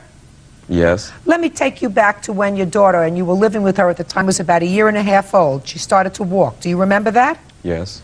Do you remember her falling? Yes. You remember her falling next to a table? Yes. Did she get hurt? Yeah, many times. Many times, Correct. right? Yes. What, do you think I was there? You think I had a camera in your living room? No. It happens. You think somebody should notify Child Protective Services because you weren't watching her carefully enough? You're right. Of course. Judge Judy continues in a moment. He claims poverty, but he runs up attorney bills to thousands of dollars. Where does he get this money? And then he gets in court and he can't even keep his lies straight, Your Honor. Real cases, real people. Judge Judy. John Fisher says Jorge Gatches filed false charges against him, causing him to hire a lawyer. Listen, you may not like him because he's not working, and you know he's full of baloney. He's a liar. He's so bored with his life, he drives around the block, getting dizzy watching our house. He's a thorn in our side, and he's waiting for us to get married so that he can take us to court and use my income so he can sponge off the system some more for child support. Listen to me, Mr. Fisher. It's the way he is, Your Honor. Mr. Fisher, you're angry. I'm not angry, Your Honor. No, Mr. Fisher, you're angry. And you may have a right to be angry. Your Honor. What? That night did happen. Well, he did threaten me with my life. He said that he was going to send me back, deported back to my country because he knows a friend that lives up the street that lives for the INS, that he knows the system much better than I do, and that he is not afraid to take me in pieces. Okay. And because I was afraid of my life, I did try to get legal counsel, and they told me what to do, and that's what I did. That's why I followed all this process, because I felt, danger for my life and for my daughter, not just, physically, but also by my daughter's health, because this man over here is taking medication for tuberculosis, and he can also infect my daughter with it. If you knew what you were talking about, you wouldn't be talking. What's the medication that you're taking listen for? to me, Bert. I think we should have different positions here. Why don't you go over here? Sure. I'm not happy with the fact that the two of you share physical custody of a 5-year-old child and can't at least be civil to each other. Your Honor, I could be totally civil with this man if he would quit running up attorney bills. He claims poverty, but he runs up attorney bills to thousands of dollars. Where does he get this money? He had enough nerve to call my house and ask Melissa for a loan to pay his attorney bills that he's ran up to $10,000 or $12,000. Which attorney? For which attorney? For the one over the custody issue. This man, every time you turn around, we're in court. I personally, myself, have paid around $6,000 in attorney bills because of frivolous motions and stuff like this, restraining orders, and then he gets in court and he can't even keep his lies straight, Your Honor. This man compounds lies so bad he can't even remember the first lie he told. Okay. If he was so scared that night, Your Honor, he wasn't so why scared. did he get, well, that's what he claims in the TRO. Why did he get out of his truck? Why did you approach me to my truck? You know, That's why none did of he, your if I business. had guns and all this other stuff he You says, do. what? I don't want you to talk to each other. The only reason he knows I have guns is because of the line of work I'm in. His daughter has never, ever seen a gun in my house, has never seen me carry a gun. I make it a point not to have guns around. Listen, I strongly urge you, Mr. Gatches, there is a stipulation here. Melissa signed it. It was waiting for a judge's signature, and there is no reason in the world why you should not sign this thing and put an end to the court works amongst you. Do you understand? I understand, Your Honor. Now, Mr. Fisher, Yes, Your Honor. you think that you've acted wholly appropriately, listen to me, wholly appropriately on the evening of August 23rd? Yes, Your Honor. Did you say anything to him about, if you want a nice car like this, why don't you get a job? No, Your Honor, what was said was, he says, you think you're somebody because you're a cop and you drive a $40,000 truck, and I simply said to him, I'm sorry you drive a piece of... I wake up every morning and go to work, that's why I drive a new truck. That's exactly what I You can said. tell that he was using profanity in front of my daughter. Why does he do that? He may not be perfect, Mr. Gatches. You're not perfect either. We know that. About a lot of things. Judge Judy will continue in a moment. So everything was dismissed. Did you have to hire an attorney? Yes, Your Honor, this was my job. Okay. They took my gun from me. They did? Yes, Your Honor. For how long? For 11 days, Your Honor. And how much did you pay the lawyer that you hired? I paid him $1,300, On top of that, I had a $196 filing fee. Okay. Mr. Fisher, malicious prosecution suggests that charges were filed that had absolutely no basis, in fact. Was it malicious? I don't think so. I think it was stupid. Mr. Gotches, I believe that Mr. Fisher should not have any out-of-pocket expenses with regard to your complaint against him, and I'm awarding him $1,496 for the charges that you filed against him, which caused him to have to retain counsel. That's the judgment of the court. That's all. Believe me, you'll be much better off if you try to get along. Thank you. Now, this is case number 179 on the calendar in the matter of Howard versus Yancey. Parties have been sworn in, Judge. You may be seated. Folks, have seats, please. I have two cases in this mishmash that I'm going to try to sort out. According to you, Mr. Howard, you and the defendant dated for a while. Yes, ma'am. And you have certain complaints against her that date back to December Yes, ma'am. of 1999. Yes, ma'am, I do. So let's deal with them. First, you claim that your now ex-girlfriend, Yes, ma'am. sometime in early December, was angry with you about something and she keyed your car. Certainly. Certainly. Then, after she keyed your car, a couple of days later, you had a fight and she vandalized your house. Right. And then you complain that in April you bought her a ring. Yes, ma'am. So first she vandalized your car, then she vandalized your house, and then you bought her a ring. Yes, ma'am. That's what I'm trying to just follow the scenario here. Okay. And you claim that this ring that you purchased for her was not an engagement ring, and there was an agreement with her that she would pay for half of the ring. Yes, ma'am. And that's what you want, half of the ring. Yes, ma'am. Okay. Tell me the circumstances surrounding her keying your car. It was about 7:45 in the evening. She called me and said, I'm getting off work. Can you come and get me? So I go out to pick her up. She got in the car, and I said we were probably traveling for probably about 10 or 15 minutes. And out of the middle of nowhere, we're sitting at the red light, and she smacks me. And I'm like, what was that about? And she was like, because I think it was one of her friends indicated to her that they saw somebody in the car with me earlier that day. Of the female persuasion. Yes, ma'am. So I said, Chris, what are you talking about? I've been at work all day. What are you talking about? So I proceeded, because I had to go back to my office to pick up one of my employees. So I went back to my office. I got out of my truck. I went into the building. When I came back, one of my employees said, she just keyed your truck. Well, I And can't hear said, that, sir. Huh? Unless you have the employee here, I can't hear what somebody else said. Okay. And I asked her, I said, did you just key my truck? She said, yeah. So you asked her? Yeah, I asked her. And she said, yeah, I keyed your truck. Why'd you do that? I didn't, Your Honor. Did you say you had? No. Did you key it a little bit? Now listen, that's not saying he didn't forgive you, Okay. because he might have forgiven you later, because he did buy the ring, right? Right. But you have to tell me the truth, because then if you tell a lie to me once, then I don't believe anything else that you say. Do you understand? Yes. Did you key his truck a little bit? No, Your Honor, I didn't. Did you have any discussion with him about keying your truck? No, not that I did it, but we discussed it. When? I don't remember the dates or whatnot, but I was driving his truck one day, and I noticed that it was dented and scratched up. And I said, you know, your truck is keyed up. And he said that he had no knowledge of it. Okay.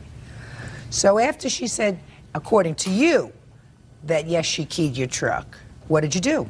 I was angry about my truck, and I asked her, I said, you know, why do you always tear up my car when you're mad at me? My car doesn't do anything to you. You know what I'm saying? And did you see her the next day? As a matter of fact, I did, because I indicated to her, I said, well, my insurance company says if I know who vandalized the truck, then I have to file charges against them, you know? And she was like, well, I can't believe you're going to file charges against me. I'm not going to file charges against you. So you signed a statement to the insurance company that you didn't know? I never signed a statement. I didn't even file the claim, Your Honor. You have pictures of the scratch marks? As a matter of fact, I don't, because when we went to get them developed, yesterday they exposed them. So you have no pictures? No, ma'am, I don't. You have an estimate? No, I didn't, because Fine, then let's move on from the truck. Let's move on to the house. Okay. Tell me what happened. Well, I had some friends that came over. In particular, one of my friends that came over there, she suspected that I was messing around with. And that wasn't necessarily the truth. Not necessarily. Not necessarily, no ma'am.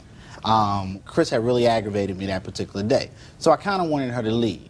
But Chris is one of those people who just would not leave. All right. So I asked another young lady if she would take Chris out the house and go for a ride or whatever. And she said, yeah. So the young lady and Chris left and went for a ride.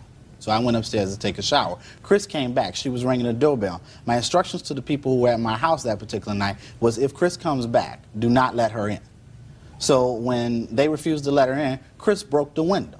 Did you break the window? I didn't mean to break the window, Your Honor. So the answer is you broke the window? Yes, I did break the window. And how did you break the window? Knocking on it. It was this thin window. I was knocking on the window. At first I was ringing the doorbell. As I was knocking on the window, my hand went straight through the window. No cuts or bruises. Okay. And then what happened? Chris was pulling off in her car as I was coming downstairs. So we started to clean up all the glass. About 15 minutes later, Chris came back and she stabbed my back tire out my car. Did you see her do that? As a matter of fact, I did, because I couldn't get out the house in time enough before she was able to get back to her car. And I did get back to her car, but she had rolled her window up and took off. Were you really mad? I didn't do that, Your Honor. Didn't slash his tire? No. If I might say something, Ashante was a witness to the fact that she did stab my tire. Step up. Over there. You were there that evening? Yes, Your Honor. Tell me, where were you when you saw her slash the tire? On the couch. You were sitting on the couch? Yes, because I heard somebody pull it back up. So I looked out the window because the window was already broken, so we was trying to fix it. She was getting out of her car, running up to the car, stabbing the tire, jumped back in her car and burrowed out. So, yes, Your Honor, she slashed the tire. I was there. I seen that. Okay, so she slashed your tire. Yes, ma'am. Did you have it fixed? Oh, yes, ma'am, I did. How much did it cost you? It was approximately $148.47. So you bought a new tire? Yes, ma'am, I did. And you have a bill for that? Yes, ma'am. Can I see it, please? Yes.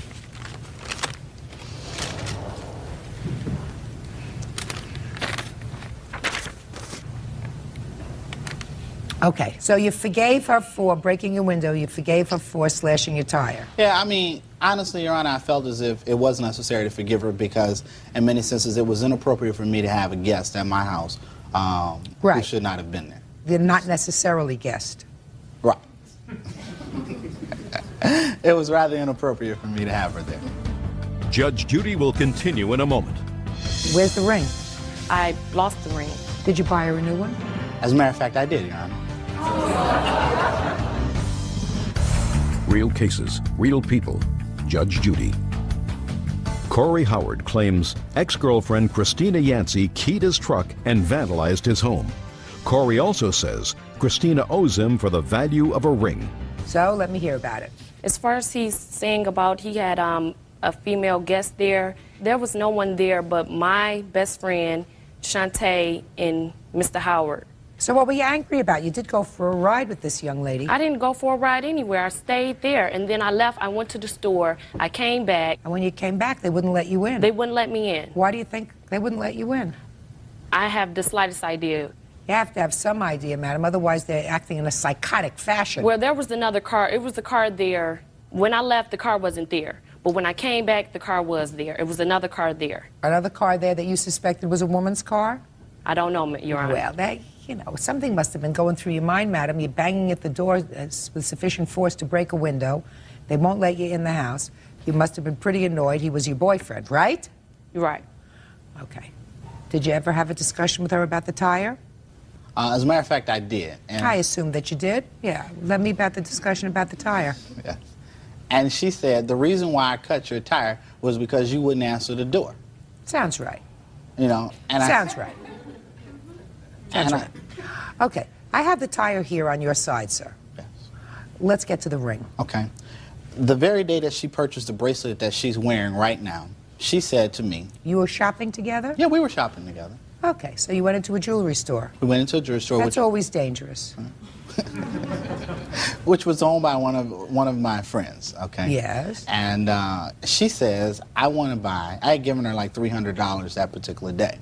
And she said she... You gave her $300 in cash? Yes, ma'am, while we were shopping, because we split up in the mall, so I gave her $300. Is that right? Yes, Your Honor. Okay. That was nice of you. I was very nice to her, Your Honor. And what happened was, she came in the jewelry store, And she saw that very bracelet that she's wearing right now.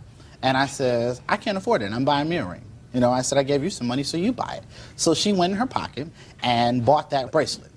At the time, she says, oh, I want that ring right there. I can't afford that ring. I said, but if you split the cost with me, I will buy the ring.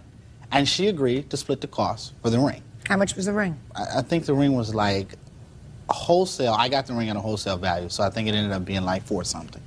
You know, but the retail value on it was like $1,000. Okay, what the retail value is. How much did you pay for the ring? I didn't pay anything, Your Honor. When we met up, he took me to the jewelry store. He had a diamond ring in his hand. He said, do you like this ring? I said, oh, yes, it's beautiful. He's like, do you want it? I was like, yes. He put it on my finger. He paid for the ring. Well, he says he paid for the ring, but he says that that was sort of extra. He'd given you $300 and you saw something that you liked for over and above, and you said you'd split the cost with him. This is what I saw that I liked it, the tennis bracelet, which was $99. Right. I paid for it out the money he bought me. So you're wearing that, right?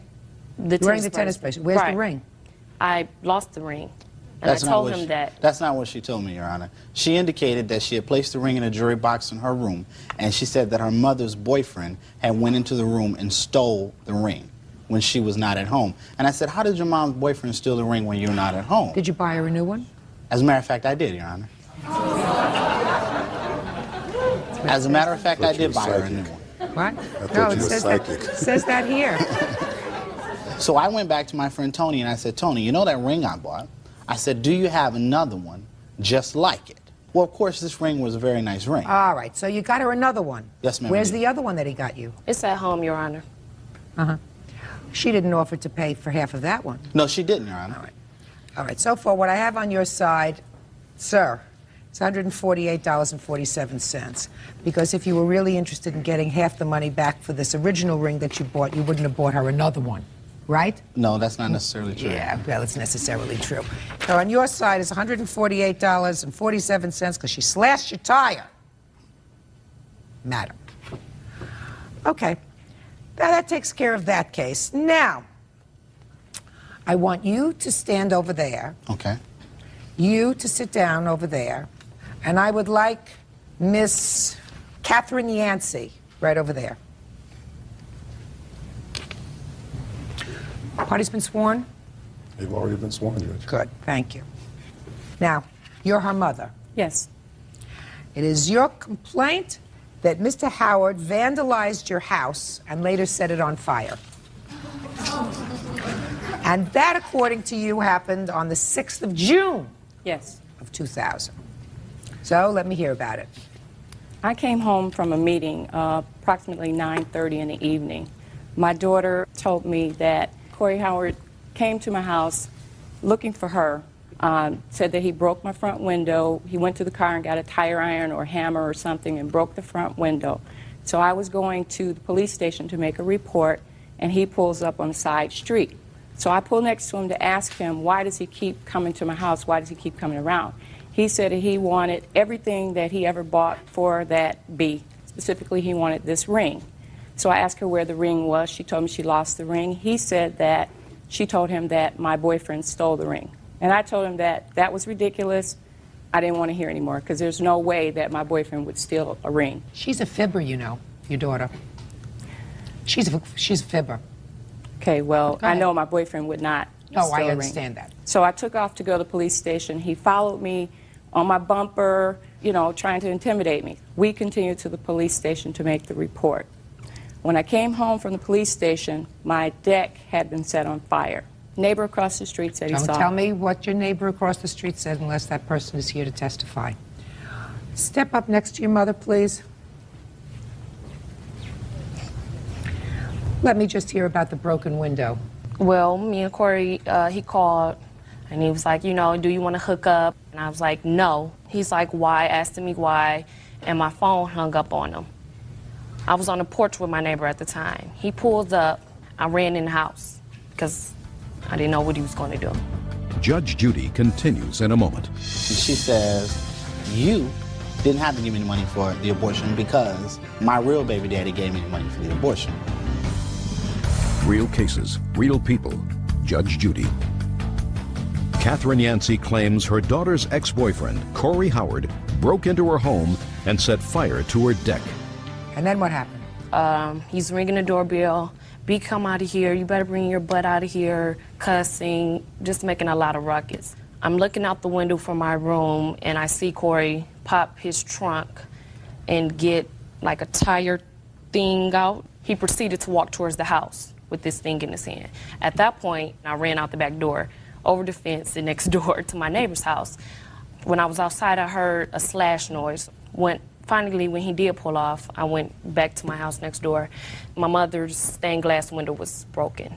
Did you do that? No, ma'am, I did not break the window. As a matter of fact, on the particular day that she claims that I broke the window, I was in a staff meeting with all 4 of my sales managers on that particular day. So now, you're telling me that not only didn't you break her window, but you didn't see her mother that day either. So her mother's lying too. You didn't even see her mother? I did see her mom that day. Driving away from her house? No, I was not driving away from her house when I saw her mother.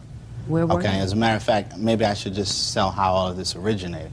I was out on vacation, all right? Christina called me the whole time I was in New Orleans, okay? Christina says, I'm pregnant. I want you to give me $300 to have an abortion. I said, Christina, I'm not giving you anything, okay? First of all, because I'm not the only person you're sleeping with, okay? On this particular day, Christina called me, and she says, I just called you to tell you that you didn't have to give me the money for the abortion because my real baby daddy gave me the money for the abortion. I said, hey, ain't no problem, wasn't no sweat off my back. You understand what I'm saying? Even though I was angry and infuriated, okay, I was just really upset, you know. I passed by her house. I was on the phone with Christina. We got into an argument. I did not break the window. I did not set their house on fire or whatever. You get a house on fire. There are no witnesses to you setting a house on fire. She says she saw you break the window. I did not break a window. Did you bang on her door? As a matter of fact, I did not, Your Honor, because I never went to her house. I'm not going to lie. As a matter of fact, okay. How much did it cost you to fix the window? I haven't had the window fixed yet. So you have no estimate? Yeah, I have estimates of the fire damage. I'm not interested in the fire damage. You have no witnesses with regard to the fire damage. Okay, what I do have is police reports where my witnesses did give a report to the police. That's insufficient in court. What's sufficient is that you have a witness. And I also have phone numbers that they said you may be able to call. Both of the witnesses are there. No. That's a far too serious issue to make a determination by picking up a phone. Will you not take the police report with arson report? Oh, absolutely not. Did they arrest him? No, they won't arrest him. Of course they won't arrest him. If you had a witness that the police found believable that witnessed him committing arson, they would have arrested him. Arson is a very, very serious felony.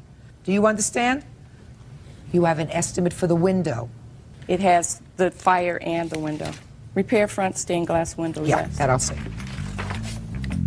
Judge Judy will continue in a moment. The stained glass window was $75. Listen, I don't think that either one of you two young people would know the truth if it came up and bit you in the behind. I think that when you come to court and you testify in a court, the judge is supposed to be able to make a determination based on truthfulness. That's a hard thing when it comes to you two. However, I do find, madam, that you slashed his tire, and therefore he is getting the $148 that he spent to fix the tire that you slashed. And I do find, sir, that you broke a window.